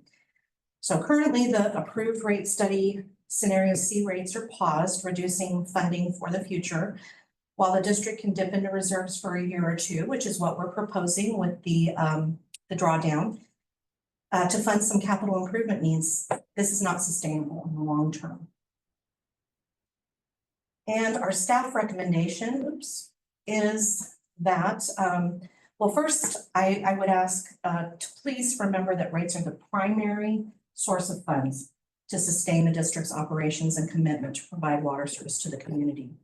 Staff will be recommending adopting the revised 24-25 revised budget and the alternative 2 of the 25-26 budget, which is the outsourced pipe with approved rates, which would put the district back on the approved rate studies path using scenario C and provide needed funding for ongoing capital replacements while maintaining adequate cash reserves for emergencies and other purposes. And that is the end of my presentation. I'm happy to take any questions that arise. I have some additional detail if we need to get into that, but. Oh, I just think this is a fine, really well done presentation and such great preparation, and you guys did such a fantastic job, and all of my questions have been answered. On the approved number, is that going from the fiscal year or the calendar year? The approved rates? Yeah. Yes. That is based on the rate study, which is based on the new rates starting in January. So the rate study This year, I'm sorry. skipping this year. Yes, so it would start with the, so we really do 27. have a few options, but I want to confirm with Alex Handlers. Because we paused, how we can pick up again. I believe what he had advised in the past was if there was such a situation, that we just pick up on the next rate, not pick up where we should have been this year, if that makes sense. So we would just wait until January. And instead of 9 would be 18%. No, well, it would be, they would be skipping from the year 2 to the year 4, I think in this scenario. Yeah, so it would be a larger jump. That's The rates would January. be increased by 18%. Well, they would be jumping from what we skip for this year. They would be jumping from the last rate increase to the next one, which would skip that 1 year. And now there's the potential to use the rates that were in place or should have been in place this January 2025 instead, but that would certainly not get us back on track to where we need to be. So, I mean, there are some options there. Jane, Well, are we talking about January 26 or 27? 26. Okay, because it's a little mind warping when trying to, I mean, it's, So we We're skipped January talking about- 25. We skipped January 25. yeah, but the budget that we're talking about for 25, 26. I thought we put Well, I made adjustments in there Increase. too. There are, after that, okay. yeah, never sorry, mind. I know it's confusing. There's an adjustment in there for considering that we skip all of 24, 25, or sorry. I'm getting confused. All of the 25, 26, which is the rate that starts in January. that's, So that's, yeah, That's what I'm trying to that's where digest. it gets confusing. So And I have another question.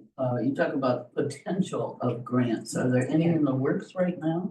there's nothing in the works because we Okay. don't have, I mean, Well, I know we do have some information from Jacobs and not from Jacobs, from the US Water Alliance. They've prepared a list of potential Oh. sources, but Okay, that was also I think we got that in, do you remember when that was? I want to say it was the end of the year, but it was before what's happening right now. right. The And budget in California. yeah, and we really can't, we have no solid numbers yet as far as our costs go. So we're not in a position to apply for any grants at this point. Now, I know when I'm reading the newsletters, they mention potential sources sometimes, and I've forwarded some things where I wasn't sure you had time to see it or not. Yeah, we do have a list from them. Yeah, so good, we'll well, that's good. to know, pursue too. those, yeah. I won't bother you with No, random stuff that. Sorry, but I did want to mention, so for the next workshop, I can bring back more information about the rates specifically. You know, how this will all roll out, or the options for how this can roll out. I think to do that, though, we'll need some direction of whether the board's looking to continue with the rate study or pause, and that hopefully that discussion can happen today, because essentially what we had developed here was almost 2 budgets, and it's a lot of preparation to do that. We're glad to do it. It's eye-opening for real, but we just want to see where the temperature is. Yeah, that's what I was thinking too. I'm glad we do have time to discuss this. Well, until May 22nd. Yeah. And actually the week before that, so we can post the agenda. Okay. So not a lot of time. But today. But we should do it today. We need the guidance, and then we'll bring down more information on May 22nd. Also, just so you're aware, if you have capital questions, today's the day. I can always get you information. I have a lot that I know, but Ray won't be here on the 22nd. So I just want to make sure if you have any questions about any of the capital projects that we do that. Did you not talk about anything today that you should talk about? I love talking about capital. But yes, unfortunately, I can't be here the 22nd. If you have any questions today, or if not, between now. It's like, But is there anything on your list that you think might show up? well, I mean, that's a constant growing list, Right. right? We try to prioritize what you see today. Right. But that's a list that's constantly growing and adding to it, so. Something like the And you can budget. see the impact of, just some of Yeah. the projects that the district's faced with. But, so yeah, if you have any questions. We have a few minor changes that'll be forthcoming. There's but very, very insignificant in the grander scheme of the budget, not capital. Just a couple of operating items that need to be adjusted still. But when we sell obsolete or equipment that we don't need, does that go into the capital budget? No, it goes into miscellaneous revenue and that, so, in the sense that it's a net revenue, yes, it will eventually flow into the reserves. But it is initially goes into just miscellaneous revenue in general. And then, is there any,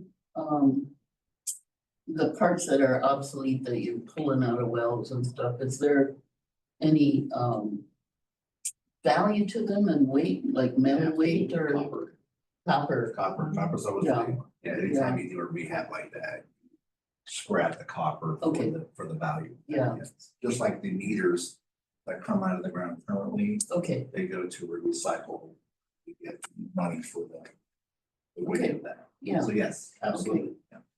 Wherever we can surplus and earn the money back or a portion, then we will. And Ray's identified a few things already. We've got out on Gov Deals, which is, one of those was a purchase of depth. You remember, right after COVID, it was purchased because of anticipation of not being able to get enough of it. And now that CIRP has been on pause, that has an expiration date. So it's best for us to surplus it and get it off of our hands and then the hands and use it then for it to sit there and expire and then have to be disposed of and properly. So what are we're asking, we have two choices here for 25-26 proposed budget. And so alternative two would be approved scenario C rates with floors type replacement. And so if we're going to continue with scenario C, when would people see that road? I see it on the water bill. Well, I think we have two options there. Is what I was attempting to explain. Probably didn't do a good job of that. So we could either see that impact immediately, July, to correspond perfectly with the budget, or we can see that impact to the ratepayers in January when the next year is due. The next year's rate increases are due to take effect. So we just jump right back. So that's where I was saying, I think I need to do a little more elaboration on that part. And I can bring that to the May 22nd meeting so we can look at those options. So we can look more specifically at the impact that it would have on the is that ratepayers. the best timing for that discussion? Yeah, I'm just wondering, I think that this was so well presented, I don't feel like I myself need a whole lot more discussion. Like, I don't feel like I need another workshop. I don't know if you could present that in the June meeting where we were supposed to approve this. I just wanted to say that. And so that's what I'm thinking. But one question I still don't understand, you're talking about jumping over. So we pause, let's say for 24-25, we don't raise the rates, right? I mean, we don't do the rate increase in January of this year. So next year, when we do the rate increase, it would be 9%. So if we go back on the schedule as it's written, the rate summaries, rate study schedule, then we would be jumping over this year and it would actually be double. Yeah. Yeah. So if we wanted to, Do it now. mitigate that big jump, we could have those rates take effect July And then that would be this year's rates. So they would see the 9%. And then in January, they would see another 9%. So this budget, this alternative two is based on an 18% increase in January 25. Of 2026. 2026, yeah. Yeah. We thought we were lucky we came, here we go. So as far as having another workshop or not, is there a requirement in 218 that we have a certain number of workshops and public exposure? We don't have to do this at all. Yeah. We can take it straight to a board meeting, that we do this for the benefits of everybody being able to come together and be able to talk about this. Yeah, and as long as we don't exceed the approved rate study from 2023, we should be able to pick up where we left off. But I'm going to confirm that with Alex because it does get a little complicated. So Is I'm is gonna it get a- possible to put off half of it to January 27? well, anything is possible, but it's not getting us, we're not getting ahead. We're getting behind Right. by doing. And it's Yeah. gonna cost them more. The pause, what we've seen this year, Yeah. is going to impact them more negatively if we have to do it all in January of next Sure year. don't wanna do that. So Right. if we do it, if we start the rate increase, let's say in June, is it gonna be, it's gonna be more than 9% because we're gonna try to make up these past. No, 5 months? So, no. Okay, It would just be. okay, 9%. so that would just be a chunk out of the rate study. Right. What we're looking for here is direction for the general manager on. See, But we have to make a decision in June if we decide to start it, half of it in July. On the starting. you could do it that quick? Yeah. But we don't typically love the idea of a July start date, because that's typically when water starts going up because it's summertime. Water use. Consumption goes Water up. use goes Yeah. up, so then having a rate increase on top of increased water use, Right. it impacts more significantly. That's why we typically do it January, because it doesn't get caught up as much. If it was done fiscal year, for our discussion purposes, it'd be a lot cleaner. Yeah. But I mean, what we could do, this is not the ideal situation, but I think what we could do is actually, in 2026, we implement the 2025 rates. So that would put us behind by a year for the remaining schedule. That's what I thought we were gonna do. It would just be I mean, that's 9%. an option too. It would just be but 9%. It puts us perpetually behind, so we're losing the compounding effect of Perpetually behind the rate study.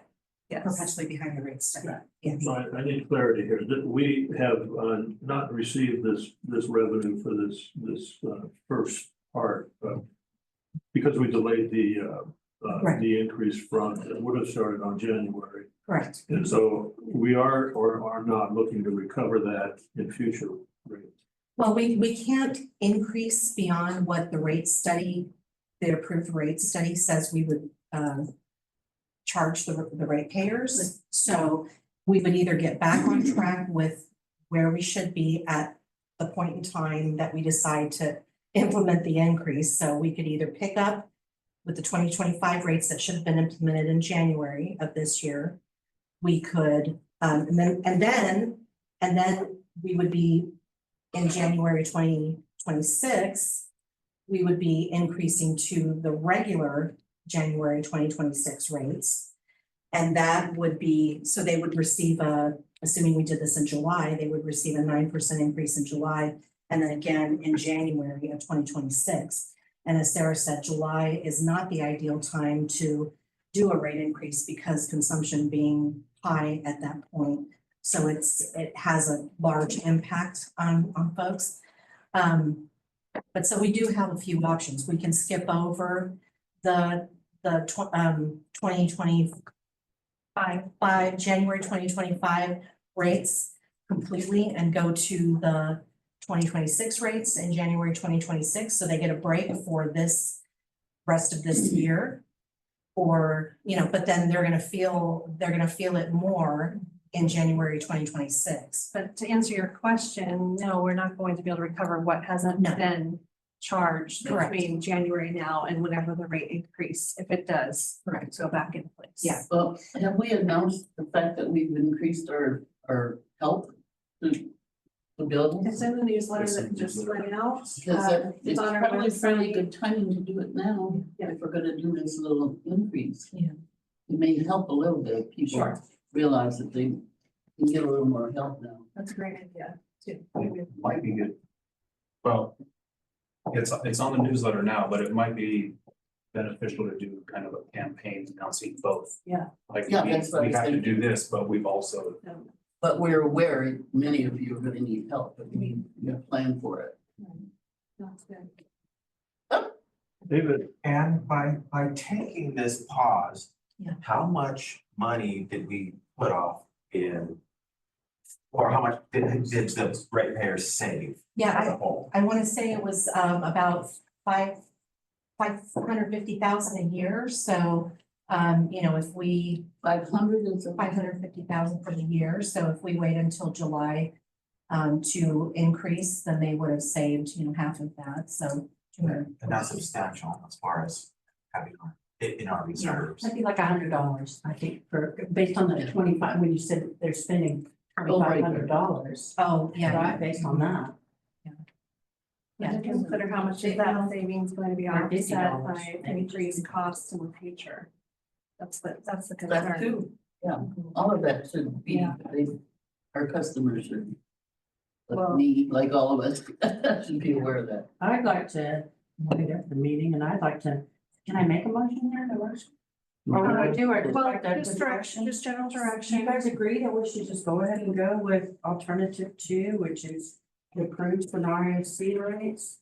And then look at when we're gonna raise the rates, the 9% for this period, and we would start time period. alternative 2 in January, Well, July, if we don't want to. Yeah, I think we're talking about July. but then you're saying No, she that said that we would could be a see it. shock Yeah, to. I know. Well, it's something we need to talk about. It doesn't mean we shouldn't do it. It's just we need to be aware of it. July is a Yeah. rough month to do it. That's why Right. we usually choose to wait till January, but it's really challenging financially, Yeah. record keeping wise to do it in January. I don't think there's any problem with doing it, other than we need to do a very good outreach campaign so that customers understand what, is going to happen. I'm struggling to get you direction here. I keep. Okay. So Multiple. let me ask this question. Do we need to have another workshop? Yes or no? Well, what are we doing on the 22nd? It was more of this, just to clarify any So you're loose saying ends. it's something more than the 22nd? Well, no, we could omit the workshop on the 22nd, bring the final budget to you in June as normal. Oh, And we have other items we can move to May. oh, I think what we need to see is the financial impacts of each of these decisions, like if we start it, and if we don't do it this year and start in January with an 18 or 9% increase. Right. You want to see it customer wise. So we can bring that in May with that be a pretty good decision. And the budget wise, we're pretty set. Budget wise. Budget look great, capital Just- budget look great. it's All really- looked great. Okay, good. it's got no particular Yeah. fluff in it or. Yeah, things it's look great. really No tight. printer. I was really happy to see that. Exactly. Oh, the printers that will never die. And they never ordered it. They never. I know, I know.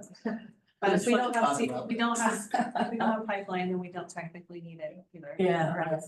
Oh, yeah, that's good. That's good. So, But, okay, but then it could be a short meeting in, Yeah. on the 22nd. unless there's something we push from June, because June's pretty full, July is full, so we might be able to shift potentially and make the meetings a little more palatable. Okay, so we'll bring back some rate scenario information for you for May 22nd.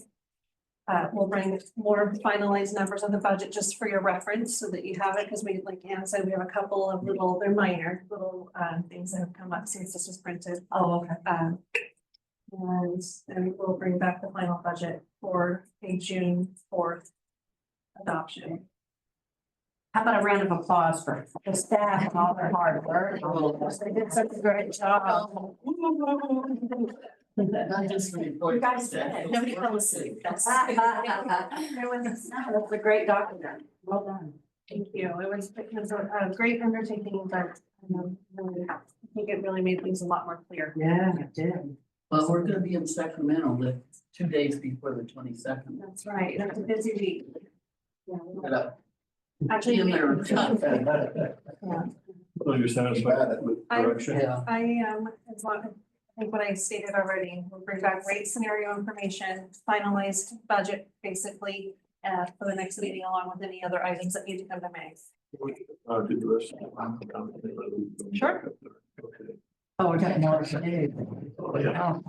Okay, officially the workshop is over. So that was the recommendation. For. And we're- And we're up to item 8. Comments, demonstration for the orderly subjects not covered by the agenda. Individual directors, not necessarily. I thought we were moving back up, sorry. Interesting. Okay. Oh, no. Just sit on the third. No, I'm fine. Opinions of individual directors are not necessarily the opinions of the board or the district staff. The money was taken, the board may provide staff with requests for future agenda items. Director reports, Vice President Doolittle. Yeah, I was just about to see, what I have. So, oh, yeah, so the, let's see, what do I have for the ASDC thing that I went to? Okay, so, shoot, I can't find my notes on that. So, yeah, just 1 second, let me. Yeah, so I went to, yeah, there it is, I think it's. What month is this? This is April? Yeah, so I just went the other day. I'll just have to repeat. So what happened at the ASD-CSD meeting that I went to, it was last Monday, and I know I have notes, but the pictures even. Yeah, so it was a presentation of what this group was doing with SCADA in the field. I wish I'm sorry I can't find it because there was questions I want to come back and ask. But anyway, how they just kind of, transformed the workings of their agency using SCADA. And, oh, I know what it was. So our customer service reports go into SCADA, right? Our customer service complaints and stuff. It's tied to that. That's what they're doing. GeoViewer. Okay, to GeoViewer, maybe it's GeoViewer, maybe it is Geo, but we are doing that, right? We, well, yes and no. So Okay. if there's a customer complaint that requires a field service visit, That's then a okay. service order would be issued and it goes through GeoViewer. Okay. Yeah, I was getting mad that they were even collecting all that, keeping all that in there. And that their customer service be collecting, but I don't know. That's what the idea was getting. So that was pretty much the presentation, and I already said the conversations that I had with different other board members or colleagues. So that's all for me. Director Pick. Okay, I'm now a leader because I went to the SDA Leadership Academy situation. Oh, congratulations. Okay. I've always wanted to meet a leader. We got 2 leaders. Well, I went to one of those a few years ago. It's excellent. Yeah. 3 or 4 days. Yeah, it's And good stuff. the good one was Mr. Rosh, who was the second long time speaker. He remembered Joshua Basin Water District, and he remembered it back when Joe Gazuda was the general manager. And he remembered a scary board member getting on the board, which was, I'm pretty sure it was Mike Lewis. And so in that situation, Joe Gazuda was on his way out because Mike Lewis was on his way in. So that's all I had to put in the names. He just remembered a scary board member got voted on and the general manager was illegal. So that's what happened. And Joe Gazuda was, well, he's does hot springs, Grand Palms, here, whatever, all that stuff. So, yeah, and then, yeah, that's memory lane kind of, but also, quite a bit. It was all also about reserves, board interaction with general managers and all that kind of stuff. So, I had the certificate, I didn't bring it. Where was it? It was down in La Quinta, Ah, where people drive dangerously. oh. So, Yeah. so, I'll leave it at that. Okay. My turn? I just wanted to verify, I don't have a lot of. First of all, I was sick. I think I managed to make it to the last board meeting, which I was happy to. So I didn't do much around that in April. I did want to verify that I have a general manager meeting on the 14th. I believe with Thomas. It's on our future director meeting. Yeah. Yes. Okay. Oh, I couldn't find one.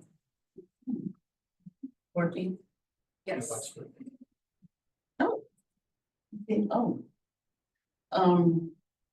My son's just the next day, so I got the personality kind of thing.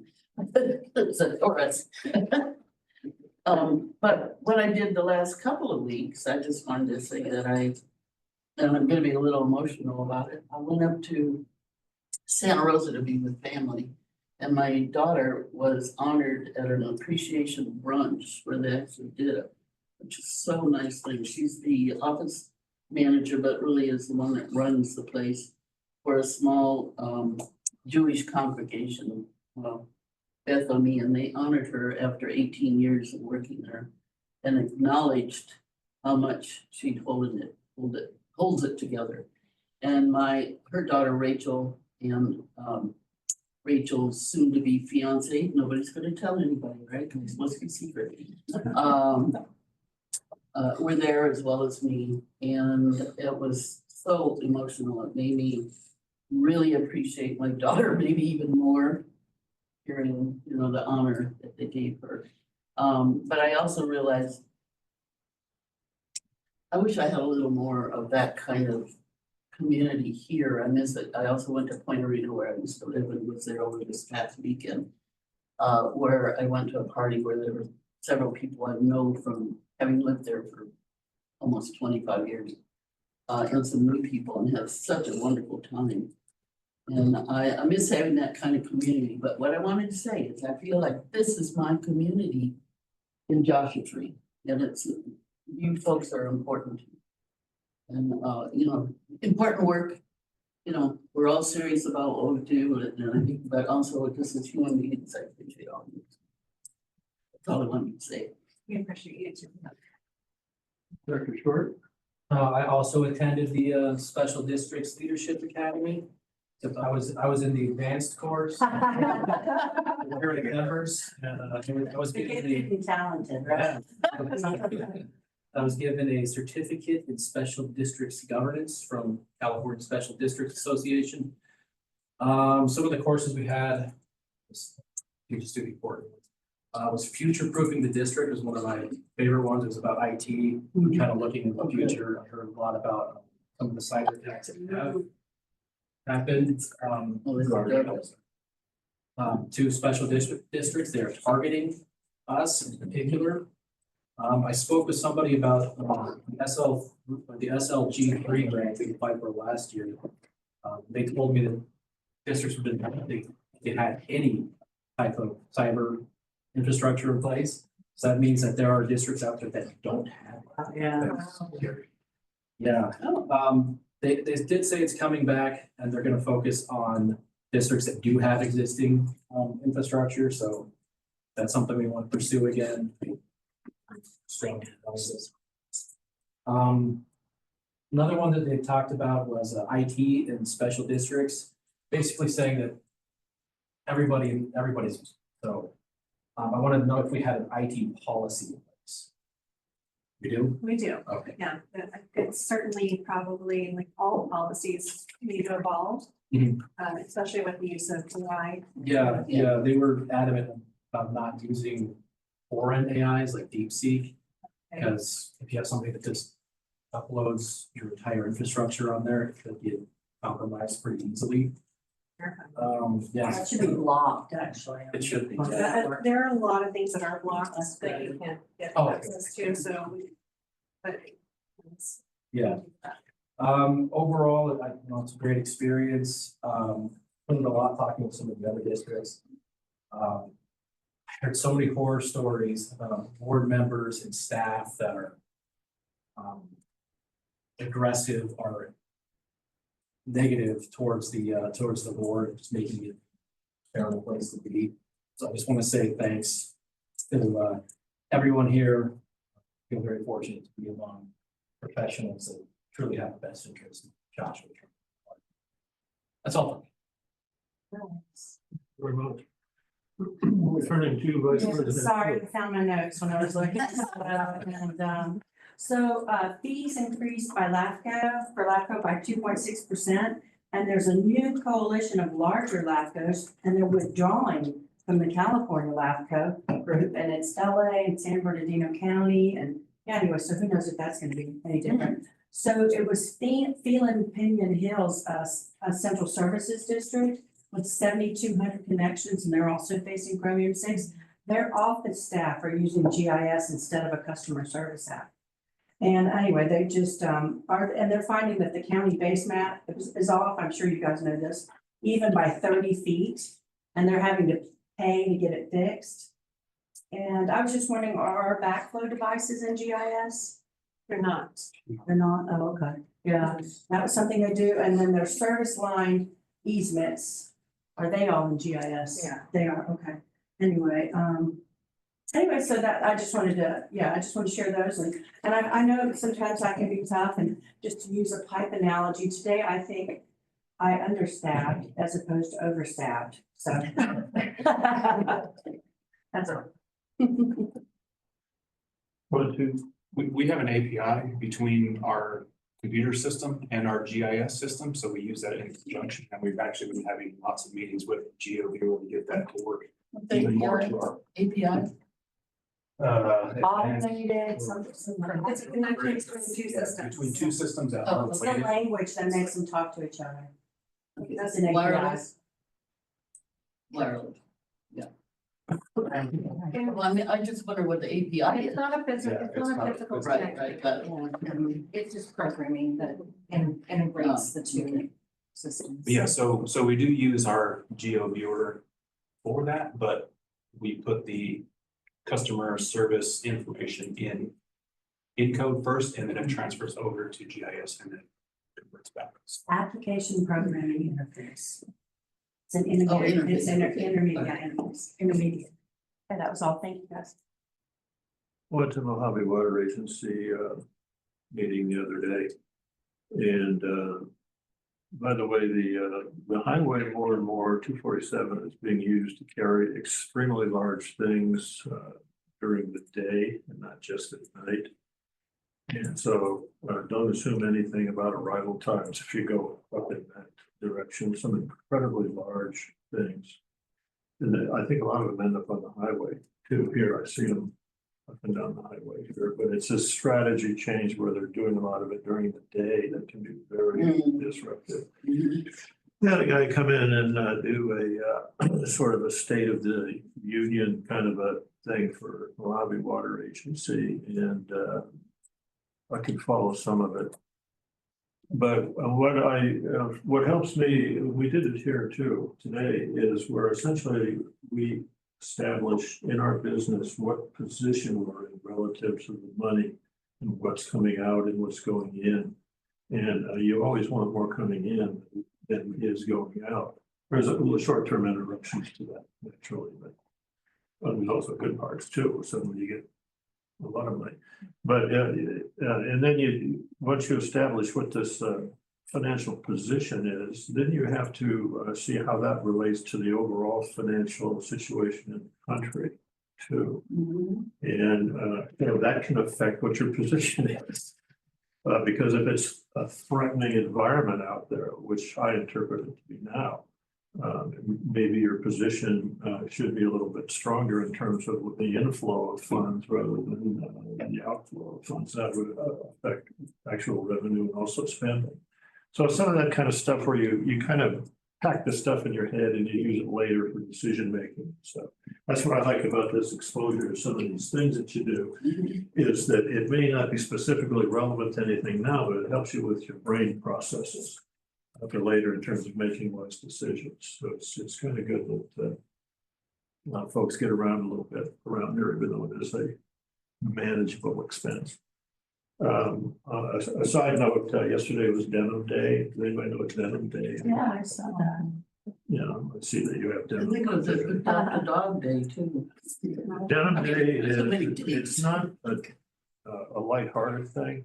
Oh. They joke, but it's a lighthearted. Apparently in Italy or someplace like that, there was a sexual assault case where a female was wearing jeans.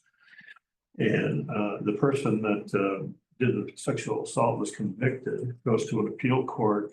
And the appeal court said that she was kind of inviting trouble by wearing jeans. Yeah. because of the figure or whatever Mm. technical things they have in the court thing. But anyway, it's kind of just sort of a reminder that fairness is not an automatic thing. That the appeals court overturned this guy's conviction, and then there was response to that. But everything, you can't assume anything about safety and progress and stuff like that, because they can easily be regression in any of these areas. So Denim Day is a day to remember that we need to be watchful about how we handle the victimization of certain groups and stuff like that, and be fair in how government reacts to these things that happen. Yeah. So When you said denim, I read recently that denim is created in China. I mean, it, you know. And it's a very popular, obviously, yeah, everything's big. apparel. No, managers report.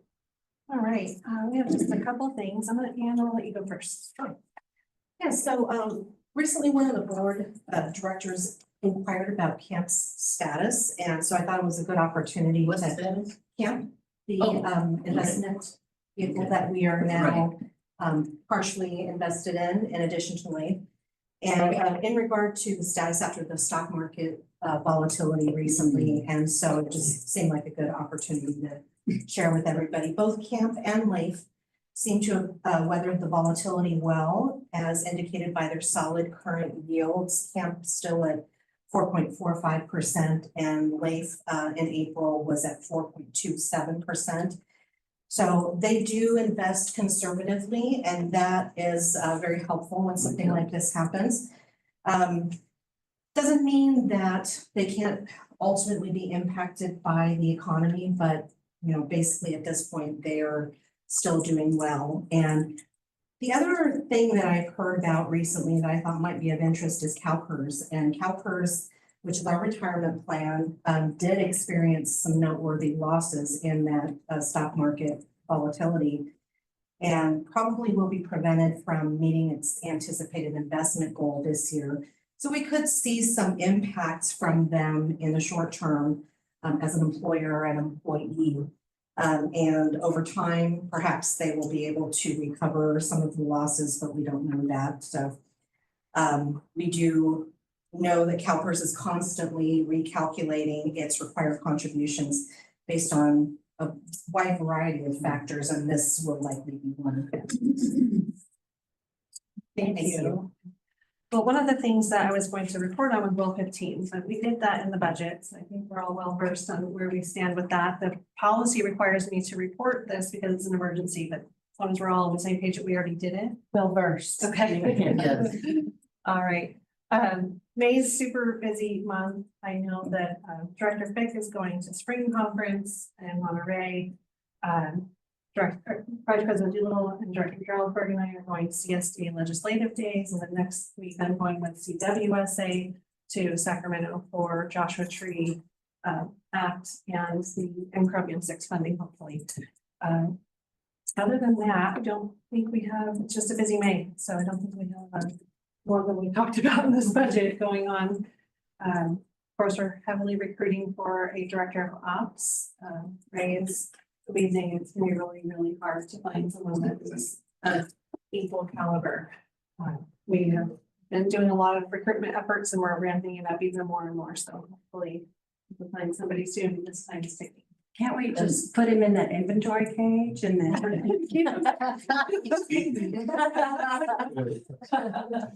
we gonna have a little overlap? We're hoping, you know, I have to talk him into staying, and then also we have CalPERS considerations. Oh, CalPERS won't allow him to do a second term as interim Director of Ops, so we have to bring back another contract that brings on as extra help. Oh, a different type. With a different Oh, title. okay, well, that's up for orientation. Well, we You know, would depends on who you get, obviously. well, and I think anybody would need that, because otherwise it's Right. it's a sink or swim situation, and that's not really what you want to put when you're a new director in. And then, of course, this budget reflects, you know, a lot of changes. I just want to point out, I know we talked about it, we have a net reduction in positions, it's pretty substantial, I think bigger than we've ever seen at one time. And that means next year, after we reevaluate this year, we may need to ask for additional support if this isn't enough, but we're hopeful with through efficiencies and through CIRP being outsourced that we'll see some positive benefit to current workloads. Mean the pipeline. Well, pipeline, the purchasing position is not needed if we're not doing Right. internal pipeline, Yep. because a lot of that had to do with that program. And the tech with, to help support. And then the office assistant, to support just the regular Yeah. admin piece and finance. So it's a little room in here. So heated discussions tonight. Last but not least, thank you all very much. I thought this was a very positive discussion. It takes a lot of effort and planning, so I appreciate the board really diving into the report and seeing it before they got here, so you're well versed and ready for the conversation. And the staff for putting all this effort in. It took a lot of meetings to get to this point, and I feel like it was well worth the time because now we're prepared to move on to the next topic. Absolutely. So thank you. Great job. That's the end of my report. Future director meetings are noted on the bottom of the agenda. Is there a motion to adjourn this special meeting? So moved. Second? I'll second. This meeting is adjourned. I wonder who Anne was. She would like to say something. I think I dropped enough. Yeah.